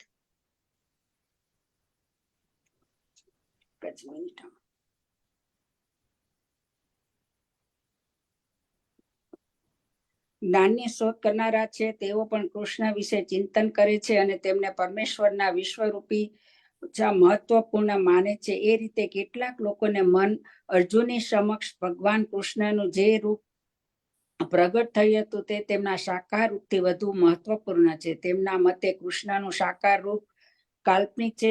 તેઓ માને છે કે આખરે પરમ સત્ય એ કોઈ વ્યક્તિ નથી, પરંતુ ભગવદ્ ગીતાના 4થા અધ્યાયમાં આધ્યાત્મિક પદ્ધતિનું વર્ણન આપ્યું છે. તદનુસાર કૃષ્ણ વિશે અધિકૃત વ્યક્તિઓ પાસેથી શ્રવણ કરવું જોઈએ. એ જ સાચી વૈદિક પદ્ધતિ છે અને જેઓ ખરેખર વૈદિક પરંપરામાં છે તેઓ અધિકારી વ્યક્તિ પાસેથી કૃષ્ણ વિશે શ્રવણ કરે છે તથા તેમના વિશે વારંવાર શ્રવણ કરતા રહેવાથી ભગવાન કૃષ્ણ તેમને પ્રિય થાય છે. આપણે ઘણીવાર ચર્ચા કરીએ છીએ તેમ ભગવાન કૃષ્ણ પોતાની યોગમાયા શક્તિથી આવૃત રહે છે. ગમે તેને અને હર કોઈને ભગવાનના દર્શન કરવાનું સદભાગ્ય પ્રાપ્ત થતું નથી. કેવળ એવો મનુષ્ય તેમના દર્શન પામી શકે છે જેની સમક્ષ ભગવાન સ્વયં પ્રગટ થાય છે. વૈદિક શાસ્ત્રોમાં આ વિશે સમર્થન થયેલું છે. કેવળ શરણાગત મનુષ્ય પરમ સત્યને વાસ્તવમાં સમજી શકે છે. સતત કૃષ્ણ ભાવના મૃતમાં સ્થિત રહેવાથી તથા કૃષ્ણની ભક્તિ કરવાથી મનુષ્યને આધ્યાત્મિક દ્રષ્ટિ પ્રાપ્ત થાય છે અને તે ભગવાન કૃષ્ણને પ્રગટ રૂપમાં જોઈ શકે છે. આવું દર્શન તો દેવોને પણ દુર્લભ હોય છે, તેથી દેવો પણ ભગવાનનું આવું દર્શન પામી શકતા નથી અને તેની ઉન્નત દેવો પણ હંમેશા ભગવાન કૃષ્ણના દ્વિભુજ સ્વરૂપના દર્શનની આશા સેવે છે. તાત્પર્ય એ જ છે કે ભગવાન કૃષ્ણના વિશ્વરૂપનું દર્શન અત્યંત દુર્લભ છે તથા હર કોઈને તે પ્રાપ્ત નથી થતું, પરંતુ ભગવાનના બીજા શ્યામ સુંદર સ્વરૂપને જાણવું એ તો તેથી પણ વધારે અઘરું છે. જય શ્રી કૃષ્ણ. જય શ્રી કૃષ્ણ. સરસ હતો. બહુ ફાઇન શ્લોક હતો. આ હા, બહુ બધા આ ભાવાર્થ, શ્લોક બહુ જે સરસ છેલ્લા હતો. હા આ જે છેલ્લા 4-5 શ્લોક છે ને હવે ચેપ્ટરના એન્ડિંગમાં બહુ જ સરસ છે. એ આખા સમરાઈઝ કરાવે છે ચેપ્ટરને બહુ સરસ રીતે. આપણે શિવજી વિશે પણ આપણે વાંચીશું. શિવજીની પણ શિવપુરાણ પણ વાંચવાના છે. આપણે આપણા થોડા આ 2-3 ગ્રંથો જે લીધા છે હાથમાં એ પહેલા પતે પછી આપણે શિવપુરાણ પણ વાંચીશું. કેમ કે શિવજી પણ ખૂબ જ સરસ વૈષ્ણવ હતા અને એટલા સરસ એમને તો ઠાકોરજી સાથે રિલેશનશિપ હતા. એના ઊંડાણમાં પણ આપણે જાણવાની બહુ જરૂર છે. તો આ બધા આપણે ગીતાજી પતશે પછી આપણે શિવપુરાણ પણ લઈશું. શ્લોક નંબર 53 નીતાબેન. જય શ્રી કૃષ્ણ નીતાબેન. જય શ્રી કૃષ્ણ સર્વે વૈષ્ણવને. જય શ્રી કૃષ્ણ. શ્લોક નંબર 53. નાહં વદેન તપસ્યાન દાનેન જય શક્ય એવં વિદો દૃષ્ટવાન સીમાય. એનો અનુવાદ છે, તું દિવ્ય દ્રષ્ટિથી મારા જે રૂપના દર્શન કરી રહ્યો છે તે માત્ર વેદાધ્યનથી કે કઠોર તપ કરવાથી કે દાનથી અથવા પૂજા દ્વારા પણ પામી શકાતું નથી. આ બધા ઉપાયો દ્વારા મનુષ્ય મને મારા મૂળ રૂપમાં જોઈ શકતો નથી. ભાવાર્થ, માતા દેવકી તથા પિતા વસુદેવ સમક્ષ ભગવાન કૃષ્ણ પ્રથમ ચતુર્ભુજ સ્વરૂપે પ્રગટ થયા હતા અને પછી તેમને દ્વિભુજ રૂપ ધારણ કર્યું હતું. જે લોકો નાસ્તિક અથવા ભક્તિ વિમુખ છે તેમને માટે આ રહસ્યને સમજવું બહુ અઘરું છે.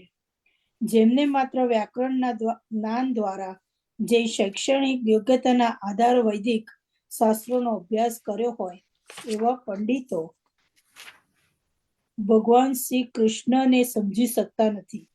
અથવા જે મનુષ્યો માત્ર ધાર્મિક વિધિ ખાતર મંદિરે પૂજા કરવા જાય છે તેઓ પણ તેમને સમજી શકશે નહીં. તેઓ ભલે મંદિરે જાય પરંતુ તેઓ ભગવાન કૃષ્ણના યથાર્થ રૂપને સમજી શકશે નહીં. કૃષ્ણને તો કેવળ ભક્તિ માર્ગ જ સમજી શકાય છે. આ વિશે સ્વયં કૃષ્ણે હવે બાકીના શ્લોકમાં સમજાવ્યું છે. Thank you. જય શ્રી કૃષ્ણ. જય શ્રી કૃષ્ણ. જય શ્રી લતા કૃષ્ણ. લતા આંટી શ્લોક નંબર 54. જય શ્રી કૃષ્ણ સર્વ વૈષ્ણવને જય શ્રી કૃષ્ણ. અનુવાદ. હે અર્જુન, માત્ર અનન્ય ભક્તિ દ્વારા જ મને મૂળ રૂપમાં જાણી શકાય છે. સંભળાય છે ને? હા. કે જે રૂપમાં હું તારી સામે ઊભો છું અને એ જ રીતે મારું પ્રત્યક્ષ દર્શન પણ કરી શકાય છે. કેવળ આ જ રીતે તું મારા વિશેના જ્ઞાનના રહસ્યોને પામી શકીશ. ભાવાર્થ. ભગવાન કૃષ્ણને કેવળ અનન્ય ભક્તિ યોગ દ્વારા જ સમજી શકાય છે. આ શ્લોકમાં તેઓ આ બહુ સ્પષ્ટ રૂપે સમજાવે છે કે જેથી માત્ર તર્કના આધારે ભગવદ્ ગીતાને સમજવાનો પ્રયત્ન કરનારા અનધિકૃત ટીકાકારોને એ વાત સમજાઈ શકે કે પોતે માત્ર પોતાનો સમય વેડફી રહ્યા છે. કૃષ્ણ માતા પિતા સમક્ષ પ્રથમ ચતુર્ભુજ સ્વરૂપે પ્રગટ થયા અને તરત જ પછી દ્વિભુજ સ્વરૂપમાં કેવી રીતે પરિવર્તિત થઈ ગયા એ જોઈ જાણી શકતું નથી. વેદોધ્યનથી કે તાત્વિક તર્ક દ્વારા આ બાબતોને સમજવાનું અત્યંત અઘરું છે. તેથી અહીં સ્પષ્ટ રીતે જણાવ્યું છે કે કોઈ તમને જોઈ શકે નહીં અથવા આ બાબતોનો રહસ્યને કોઈ જાણી શકે નહીં, પરંતુ તેઓ વૈદિક સાહિત્યના બહુશ્રુત અભ્યાસી છે. તેઓ અનેક રીતે વૈદિક ગ્રંથોમાંથી તેમના વિશે જાણી શકે છે. આ માટે અનેક નિયમો અને નિયંત્રણો અને જો મનુષ્ય ભગવાન કૃષ્ણ વિશે જાણવા માંગતો હોય તો તેને પ્રમાણભૂત ગ્રંથોમાં વર્ણવેલા નીતિ નિયમોનું પાલન કરવું જોઈએ. મનુષ્ય આ નિયમોને અનુસરીને તપ કરી શકે છે. ઉદાહરણાર્થ કઠિન તપ કરવા માટે તે કૃષ્ણ પ્રગટ થયા. તે જન્માષ્ટમીના દિવસે તથા મહિનામાં બંને 11ના દિવસોએ ઉપવાસ કરી શકે છે. દાન વિશે કહી શકાય કે એ તો સ્પષ્ટ જ છે. દાન એવા કૃષ્ણ ભક્તોને જ આપવું જોઈએ કે જેઓ કૃષ્ણ તત્વજ્ઞાનનો અથવા કૃષ્ણ ભાવના અમૃતનો દુનિયાભરમાં પ્રસાર કરવા કૃષ્ણ ભક્તિમાં નિમગ્ન રહે છે. કૃષ્ણ ભાવના વ્રત માનવતા માટે એક વરદાન રૂપ છે. રૂપક ગોસ્વામીએ ભગવાનના ચૈતન્યની સ્તુતિ પરમ દાનવી તરીકે કરી છે, કારણ કે તેમણે અતિ દુર્લભ કૃષ્ણ પ્રેમનું વિના સંકોચે વિતરણ કર્યું હતું. માટે જો મનુષ્ય કૃષ્ણ ભાવના અમૃતમાં વિતરણ સાથે સંકળાયેલા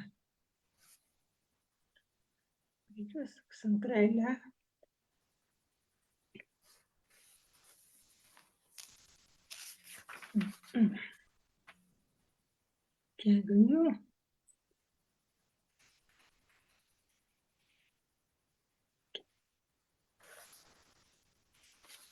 સંકળાયેલા ભક્તોને તેના ધનનો થોડો હિસ્સો આપે તો કૃષ્ણ ભાવનાના પ્રસાર માટે આપેલું દાન વિશ્વભરમાં સર્વશ્રેષ્ઠ દાન છે. અને જો મનુષ્ય મંદિરમાં જઈને યથાવિધિ પૂજા કરે છે, ભારતના મંદિરોમાં પ્રસ્થાપિત મૂર્તિ ઘણું ખરું અથવા કૃષ્ણની મૂર્તિ હોય છે, તો મૂળ પુરુષોત્તમ પરમેશ્વરની પૂજા કરીને તથા તેમને આદર આપીને ઉન્નતિ પ્રાપ્ત કરવાનો તે સુઅવસર બની રહે છે. નવોદિત ભક્તો માટે ભક્તિ યોગમાં મંદિરમાં જઈ પૂજા કરવી જરૂરી છે અને આનું સમર્થન વૈદિક સાહિત્ય શ્વેતાશ્વતર ઉપનિષદ 23 થયેલું છે. યસ્ય દેવે પરા ભક્તિ યથા દેવે તથા ગુરોઃ તસ્ય તે કથિતા યથા પ્રકાશન્તે મહાત્મનઃ. જે મનુષ્યના ભગવાન માટે અવિચલ ભક્તિભાવ હોય છે અને જે ગુરુની દોરવણી પ્રમાણે ચાલે છે તથા ગુરુમાં એવી જ અતૂટ શ્રદ્ધા ધરાવે છે, તે પૂર્ણ પુરુષોત્તમ પરમેશ્વરના સાક્ષાત દર્શન કરી શકે છે. મનુષ્ય માનસિક અનુમાનોથી કૃષ્ણને જાણી ન શકે. તે મનુષ્ય સદગુરુનો માર્ગદર્શન હેઠળ વ્યક્તિગત કેળવણી લેતો નથી. તેને માટે ભગવાન કૃષ્ણને સમજવાની શરૂઆત કરવાનું પણ અશક્ય હોય છે. અહીં તો શબ્દનો ઉપયોગ વિશેષ સૂચવવા માટે થયો છે કે કૃષ્ણને સમજવા માટે કોઈ અન્ય પદ્ધતિ ન તો પ્રત્યુક્ત થઈ શકે, ન તો ભલામણ કરવા યોગ્ય છે કે ન તો કૃષ્ણને સમજવામાં સફળ સાબિત થઈ શકે છે. કૃષ્ણના દ્વિભુજ તથા ચતુર્ભુજ સ્વરૂપો અર્જુનને દર્શાવેલા ક્ષણિક વિશ્વરૂપમાંથી સર્વથા ભિન્ન છે. નારાયણનું ચતુર્ભુજ તથા કૃષ્ણનું દ્વિભુજ રૂપ બંને સનાતન તથા દિવ્ય છે, જ્યારે અર્જુનને દર્શાવેલ વિશ્વરૂપ ક્ષણિક છે. સુદર્શન દર્શન માટે દુર્લભ શબ્દ સૂચવે છે કે કોઈએ પૂર્વે જે વિશ્વરૂપે જોયું ન હતું એમ સૂચવે છે કે ભક્તો વચ્ચે પ્રદર્શિત કરવાની જરૂર ઉપસ્થિત થઈ ન હતી. અર્જુને વિનંતી કરી એટલે જ તે રૂપ સ્વરૂપ દર્શાવવામાં આવેલું છે, જેથી ભવિષ્યમાં જો કોઈ માણસ પોતાના ભગવાનનો અવતાર કહેવાય તો લોકો તેને પોતાનું વિશ્વરૂપ બતાવવા કહી શકે. પાછલા શ્લોકમાં ન શબ્દની પુનરુક્તિ સૂચવે છે કે મનુષ્ય વૈદિક ગ્રંથોમાં પાંડિત્યનો ગર્વ ન કરવો જોઈએ. મનુષ્ય કૃષ્ણને ભક્તિમય સેવા અપનાવવી જોઈએ. મનુષ્ય ત્યારે જ ભગવદ્ ગીતાનું ભાષ્ય લખવાનો પ્રયાસ કરી શકે. કૃષ્ણ વિશ્વરૂપમાંથી ચતુર્ભુજ નારાયણ રૂપે અને પછી પોતાના સ્વાભાવિક દ્વિભુજ રૂપમાં પરિવર્તિત થાય છે. આ સૂચવે છે કે ચતુર્ભુજ રૂપ તથા વૈદિક સાહિત્યમાં વર્ણવેલા અન્ય રૂપો કૃષ્ણના આદ્ય દ્વિભુજ રૂપમાંથી જ ઉદ્ભવેલા છે. સર્વ ઉદ્ભવોમાં ઉદમ સ્થાન ભગવાન કૃષ્ણ જ છે. કૃષ્ણ આ રૂપોમાંથી પણ ભિન્ન છે. તો પછી નિર્વિષાદવાદના સિદ્ધાંત વિશે તો કહ્યું શું? કૃષ્ણના ચતુર્ભુજ રૂપમાં સંબંધમાં સ્પષ્ટ રૂપે કહેવામાં આવ્યું છે કે કૃષ્ણનું સર્વાધિક એકરૂપ ચતુર્ભુજ સ્વરૂપ છે. ચતુર્ભુજ સ્વરૂપ એ મહાવિષ્ણુના નામથી પ્રસિદ્ધ છે અને કારણ સાગરમાં તે શયન કરે છે તથા તેમના શ્વાસ પ્રશ્વાસમાંથી અનેક બ્રહ્માંડો બહાર નીકળે છે તથા પ્રવેશે છે. તે પણ ભગવાનના વિસ્તાર છે, બ્રહ્મ સાહિત્યના જણાવ્યા પ્રમાણે. પછી કહ્યું છે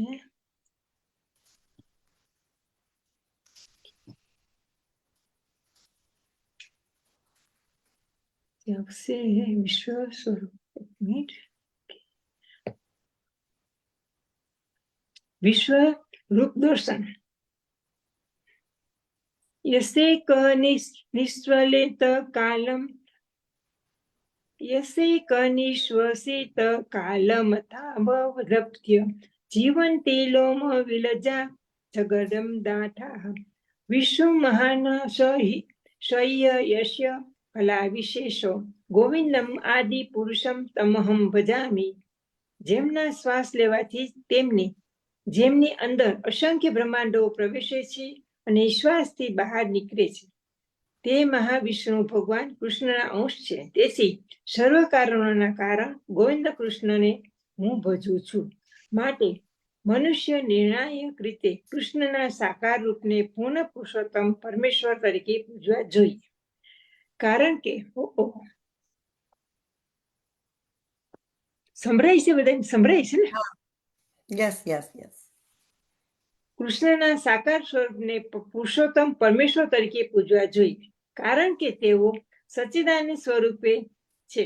જેઓ શ્રી વિષ્ણુના સર્વ રૂપોના ઉદ્ભવ સ્થાન છે, જેઓ એ અવતારોના સર્વરૂપના કારણરૂપ છે, અને તેઓ આદ્ય પુરુષોત્તમ પૂર્ણ પુરુષોત્તમ છે, તેનું ભગવદ્ ગીતામાં સમર્થન કરે છે.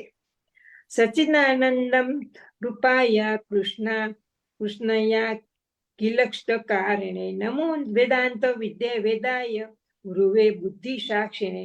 જ્ઞાનથી ભરપૂર સનાતન આનંદમય દિવ્ય સ્વરૂપવાળા ભગવાન કૃષ્ણને હું સાદર નમસ્કાર કરું છું. હું તમને આદર આપું છું, કારણ કે તેમને જાણવાનો અર્થ છે. વેદોનો જાણી લેવા આથી તેઓ પરમ ગુરુ છે. વળી કહ્યું છે કે કૃષ્ણ પરમ દેવતમ, ભગવાન કૃષ્ણ પૂર્ણ પુરુષોત્તમ પરમેશ્વર છે. ગોપાલ તાજ્ઞિક ઉપનિષદ એકો વશી સર્વંગ કૃષ્ણ ઇન્યમ. એક કૃષ્ણ પૂર્ણ પુરુષોત્તમ છે અને પૂજનીય છે. એકો અપી સન બૌદ્ધા યોગ શ્રોદશ ભાવથી. ભગવાન કૃષ્ણ એ જ છે. ભગવાન કૃષ્ણ એક જ છે, પરંતુ તેઓ અનંત રૂપે તથા અનંત અંશ વિસ્તારોને પ્રગટ થાય છે. ઈશ્વર પરમ કૃષ્ણ સચ્ચિદાનંદ વિગ્રહ અનાદિર આદિર ગોવિંદ સર્વ કારણ કારણમ. ભગવાન કૃષ્ણ પૂર્ણ પુરુષોત્તમ પરમેશ્વર છે. તેમનો દેહ સનાતન તેમજ જ્ઞાન તથા આનંદની ભરપૂર છે. તેમને કોઈ આદિ નથી, કારણ કે તેઓ સર્વ વસ્તુમાં આદ્ય છે. તેઓ સર્વ કારણોમાં કારણરૂપ છે. અન્યત્ર પણ કહ્યું છે, યત્રા અવતીર્ણ કૃષ્ણાખ્યમ પરમ બ્રહ્મ નરાકૃતિ. પરમ બ્રહ્મ એક વ્યક્તિ છે, તેમનું નામ કૃષ્ણ છે, અને તેઓ કેટલીક વાર આ પૃથ્વી ઉપર ઉતરે છે. એથી જ રીતે શ્રીમદ ભગવતમાં ભગવાનના સર્વ પ્રકારના અવતારોનું વર્ણન જોવા મળે છે, અને આ યાદીમાં કૃષ્ણનું નામ પણ છે. પરંતુ ત્યારે કહેવામાં આવે છે કે આ કૃષ્ણ ઈશ્વરના અવતાર નથી, પરંતુ પોતે સ્વયં પૂર્ણ પુરુષોત્તમ પરમેશ્વર છે. અંતે ચાસં કલા પુરુષ કૃષ્ણ તું ભગવાન સ્વયં. એ જ રીતે ભગવદ્ ગીતામાં ભગવાન કહે છે, મત પરંતરમ ન અન્યત. ભગવાન કૃષ્ણ તરીકેના માત્ર સ્વરૂપથી બીજું કશું શ્રેષ્ઠ નથી. તેઓ ભગવદ્ ગીતામાં જ અન્યત્ર કહે છે, અહમ માદિક સેવાના દેવાનામ. હું સર્વદેવોનો ઉદ્ધવ ભવસ્થાન રૂપ છું, અને કૃષ્ણ પાસેથી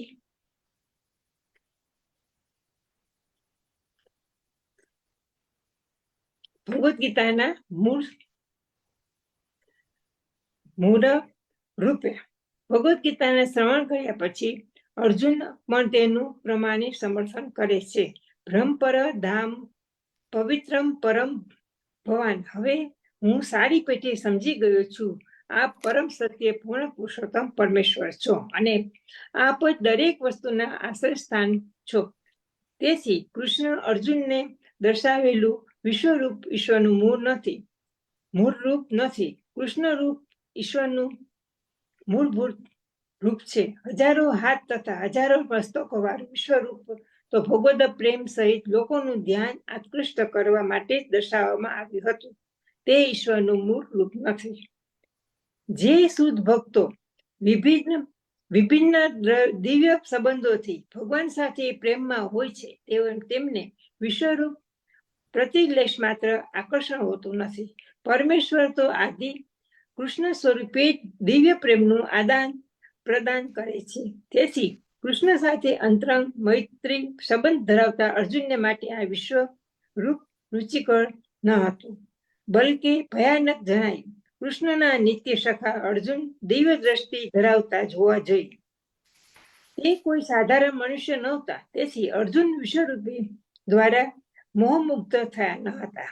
જે લોકો સકામ કર્મો દ્વારા પોતાની ઉન્નતિ સાધવામાં કાર્યરત હોય છે, તેમને આ વિશ્વરૂપ અદ્ભુત લાગે, પરંતુ ભક્તિ પરાયણ ભક્તોના મન તો કૃષ્ણનું દ્વિભુજ રૂપ જ અત્યંત પ્રિય હોય છે. જય શ્રી કૃષ્ણ સર્વ વૈષ્ણવને.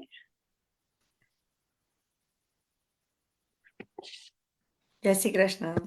બહુ જ સરસ શ્લોક હતો. વાવ. કૃષ્ણ એમાં ભગવાન કરતા હતા કૃષ્ણ ભગવાન હું જ છું બધે જ. હા, આપણું મન એકદમ એમાં જ ચિત્ત થઈ ગયું હતું. Very nice, thank you. Lata aunty, આપણે નેક્સ્ટ શ્લોક હર્ષા શેઠ 55 શ્લોક નંબર. હર્ષા આંટી, જય શ્રી કૃષ્ણ. તમે અનમ્યુટ કરશો. આઈ થિંક તમારું હજી મ્યુટ પર છે. Just make sure you unmute. હા. સંભળાય છે? યા, જય શ્રી કૃષ્ણ. જય શ્રી કૃષ્ણ. હા, આ શ્લોક 55 નંબર અને આ છે અનન્ય ભક્તિના સ્વરૂપ અને તેના ફળનું કથન છે. મત કર્મ કૃત્મ મત પરમો મત ભક્ત સંગ વર્જિત નિવૈરઃ સર્વભૂતેષુ યહ સ મામિતિ પાંડવ.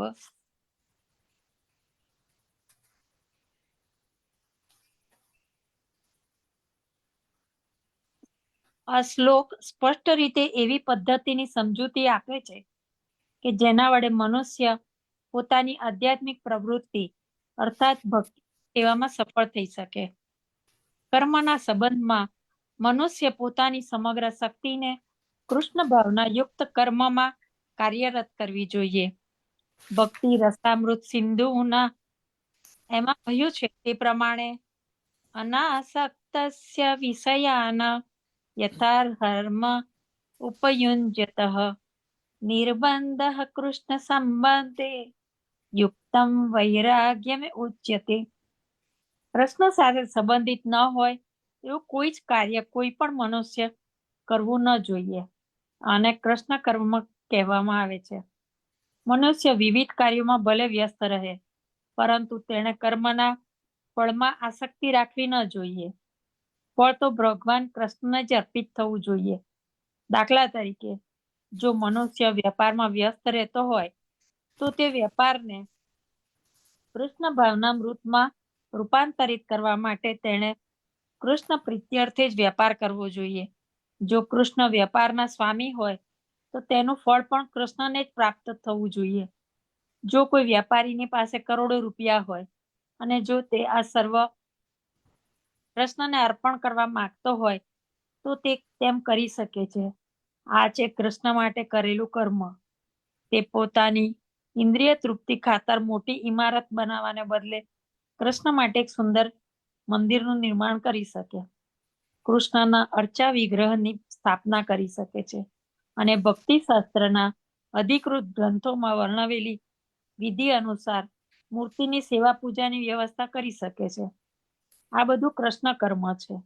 મનુષ્ય કર્મ ફળમાં આસક્તિ રાખ્યા વિના ફળને કૃષ્ણાર્પણ કરવું જોઈએ અને એ અર્પણ કરેલ વસ્તુમાંથી શેષને પ્રસાદ તરીકે ગ્રહણ કરવું જોઈએ.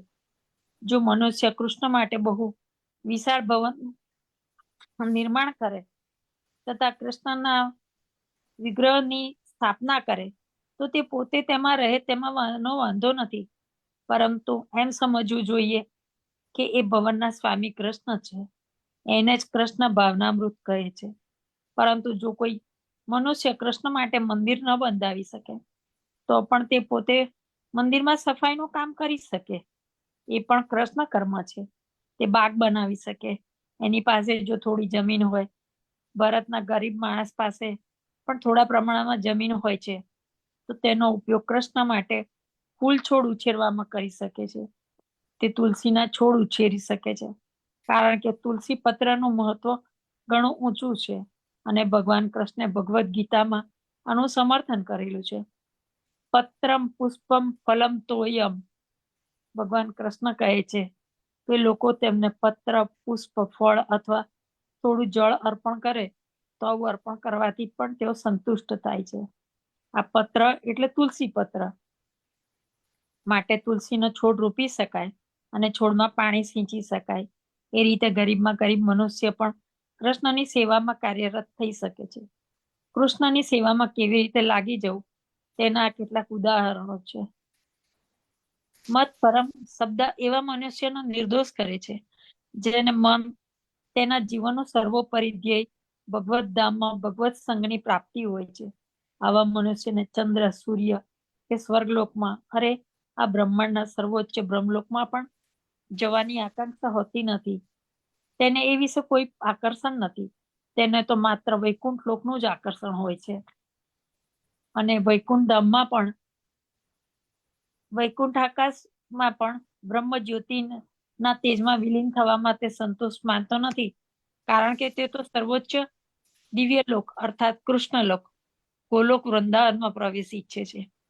તે લોકનું તેને પૂર્ણ જ્ઞાન હોય છે, તેથી તેને અન્ય લોકમાં રુચિ રહેતી નથી. મદ ભક્ત શબ્દ દ્વારા નિર્દેશ થયો છે, તેમ તે ભક્તિમાં પૂરેપૂરો નિમગ્ન રહે છે.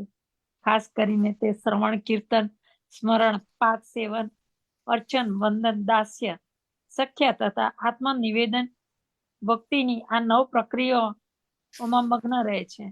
મનુષ્ય ઈચ્છે તો આ 9 પ્રક્રિયાઓમાં અથવા 8 કે 7 તે ઓછામાં ઓછું એકમાં મગ્ન રહે તો તે નિશ્ચિતપણે પૂર્ણ થઈ જશે. સંગ વર્જિત શબ્દ પણ મહત્વપૂર્ણ છે. મનુષ્ય કૃષ્ણના વિરોધી લોકોના સંગથી અળગા રહેવું જોઈએ. માત્ર નાસ્તિકો જ કૃષ્ણ વિરોધી છે એવું નથી, પરંતુ સકામ કર્મ તથા માનસિક તર્ક વિતર્ક પ્રતિ આકૃષ્ટ થનારા પણ એવા જ હોય છે. તેથી ભક્તિ રસામૃત સિંધુમાં શુદ્ધ ભક્તિનું વર્ણન આ પ્રમાણે થયું છે. અન્યાભિલાષિતા શૂન્યમ જ્ઞાન કર્માદ અનાવૃતમ આનુકૂલ્યેન કૃષ્ણાનું શીલનમ ભક્તિર ઉત્તમ.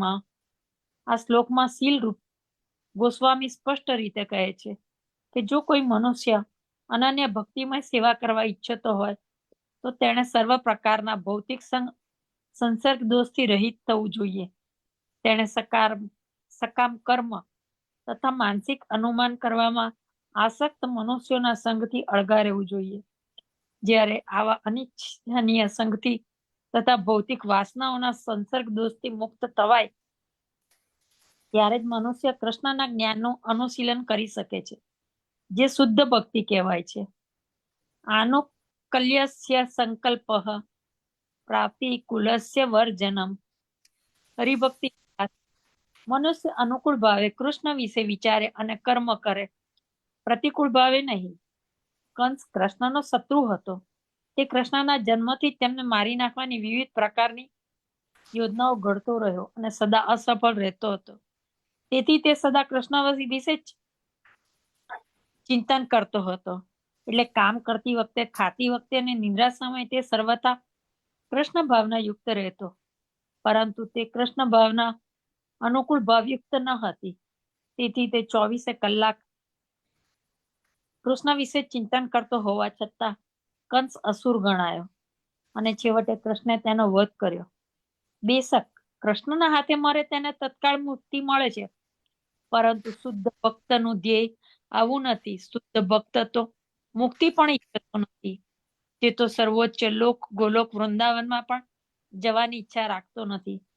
તેનું એકમાત્ર ધ્યેય કૃષ્ણ સેવા કરવાનું હોય છે, ભલે પછી તે ગમે ત્યાં હોય. કૃષ્ણ ભક્ત જીવ માત્રનો મિત્ર હોય છે. તેથી અહીં કહ્યું છે કે તેને કોઈ શત્રુ નથી. આ કેવી રીતે હોઈ શકે?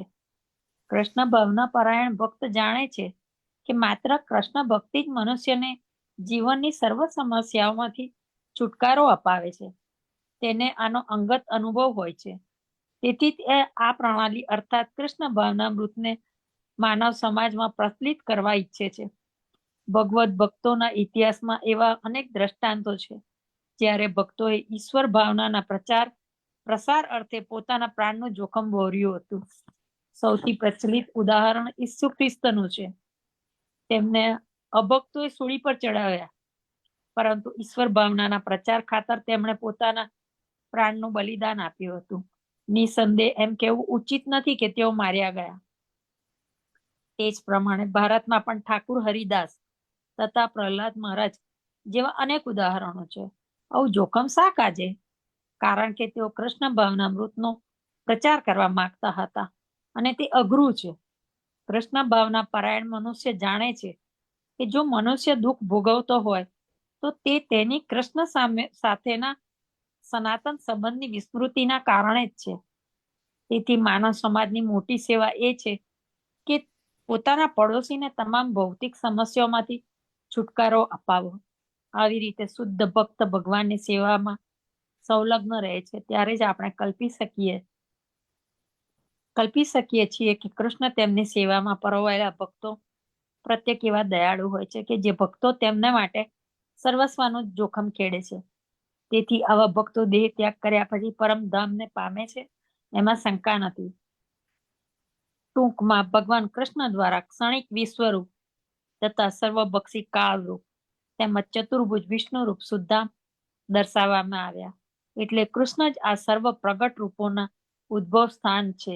એવું નથી કે કૃષ્ણ મૂળ વિશ્વરૂપ કે વિષ્ણુના આવિર્ભાવ છે. ભગવાન કૃષ્ણ સમસ્ત રૂપોના આદિ કારણ છે.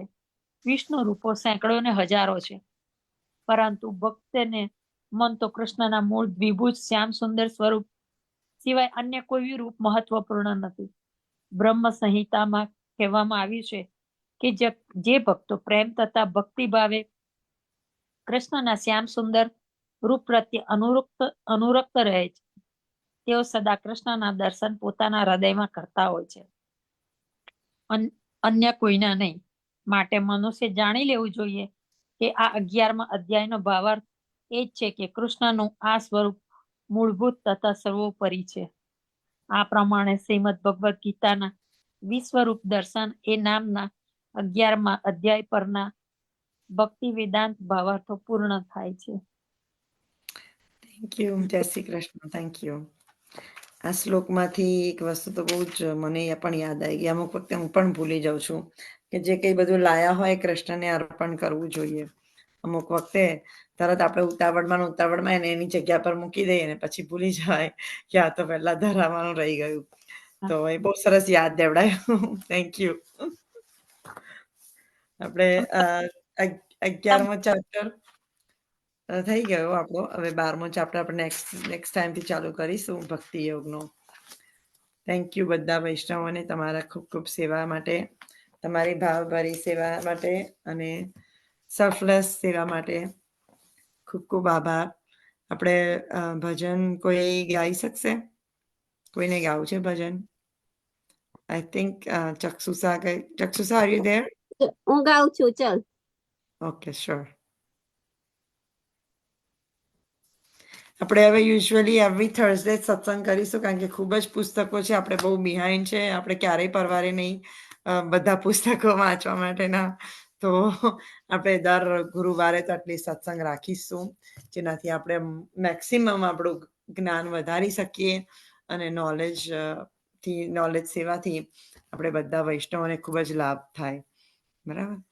તો આપણે એવરી થર્સડે જ રાખીશું તો આપણે બધા વધારે ને વધારે ગ્રંથોને પહોંચી વળીએ. કૃષ્ણ કનૈયા લાલ કી જય. ઓ મારા વાલા રે, તારો ભરોસો મને ભારી, હાથ જાલો તો લેજો ઉગારી. ઓ મારા વાલા રે, જોજે ના લાજ જાય મારી, હાથ જાલે તો લેજો ઉગારી.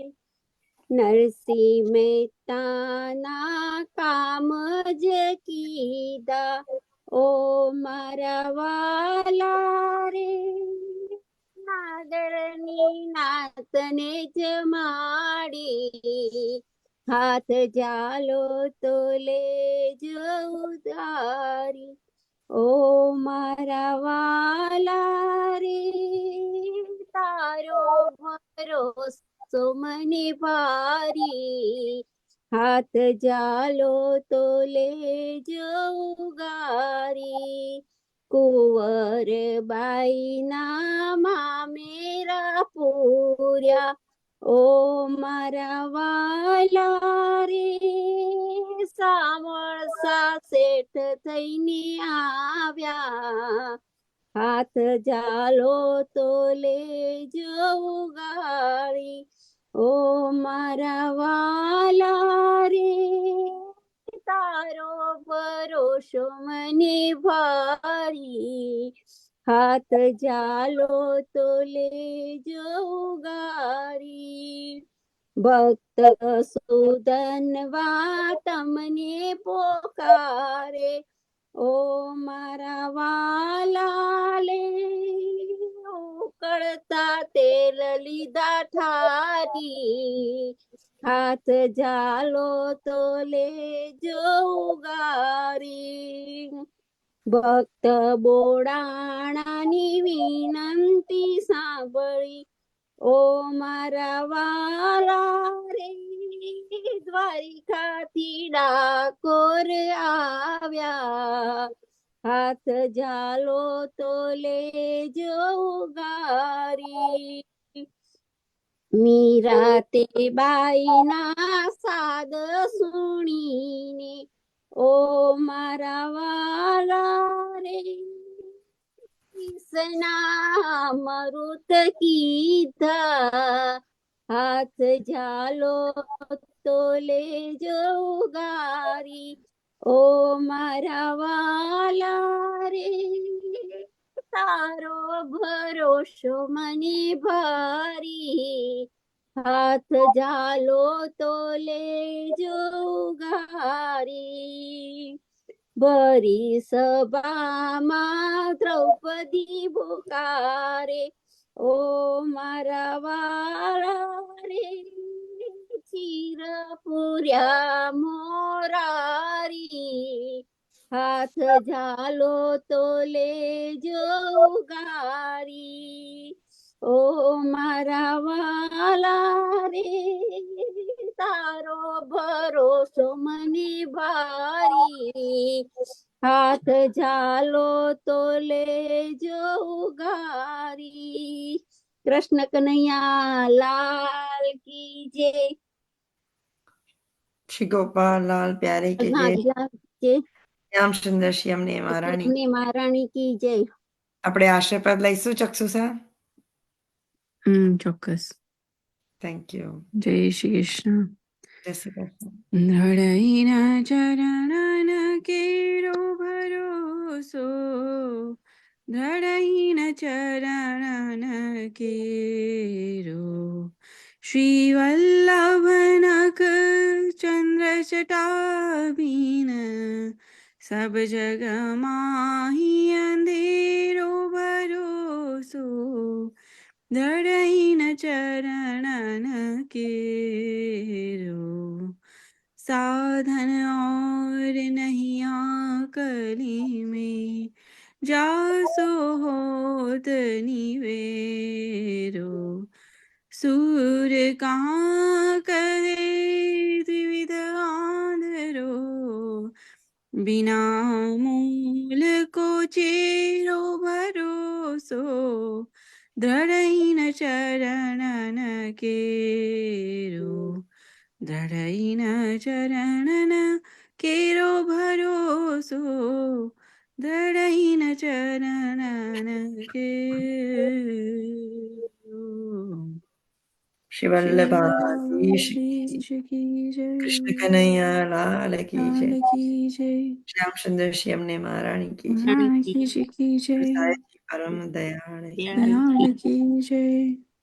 બધા વૈષ્ણવને જય શ્રી કૃષ્ણ. જય શ્રી કૃષ્ણ. જય શ્રી કૃષ્ણ. જય શ્રી કૃષ્ણ.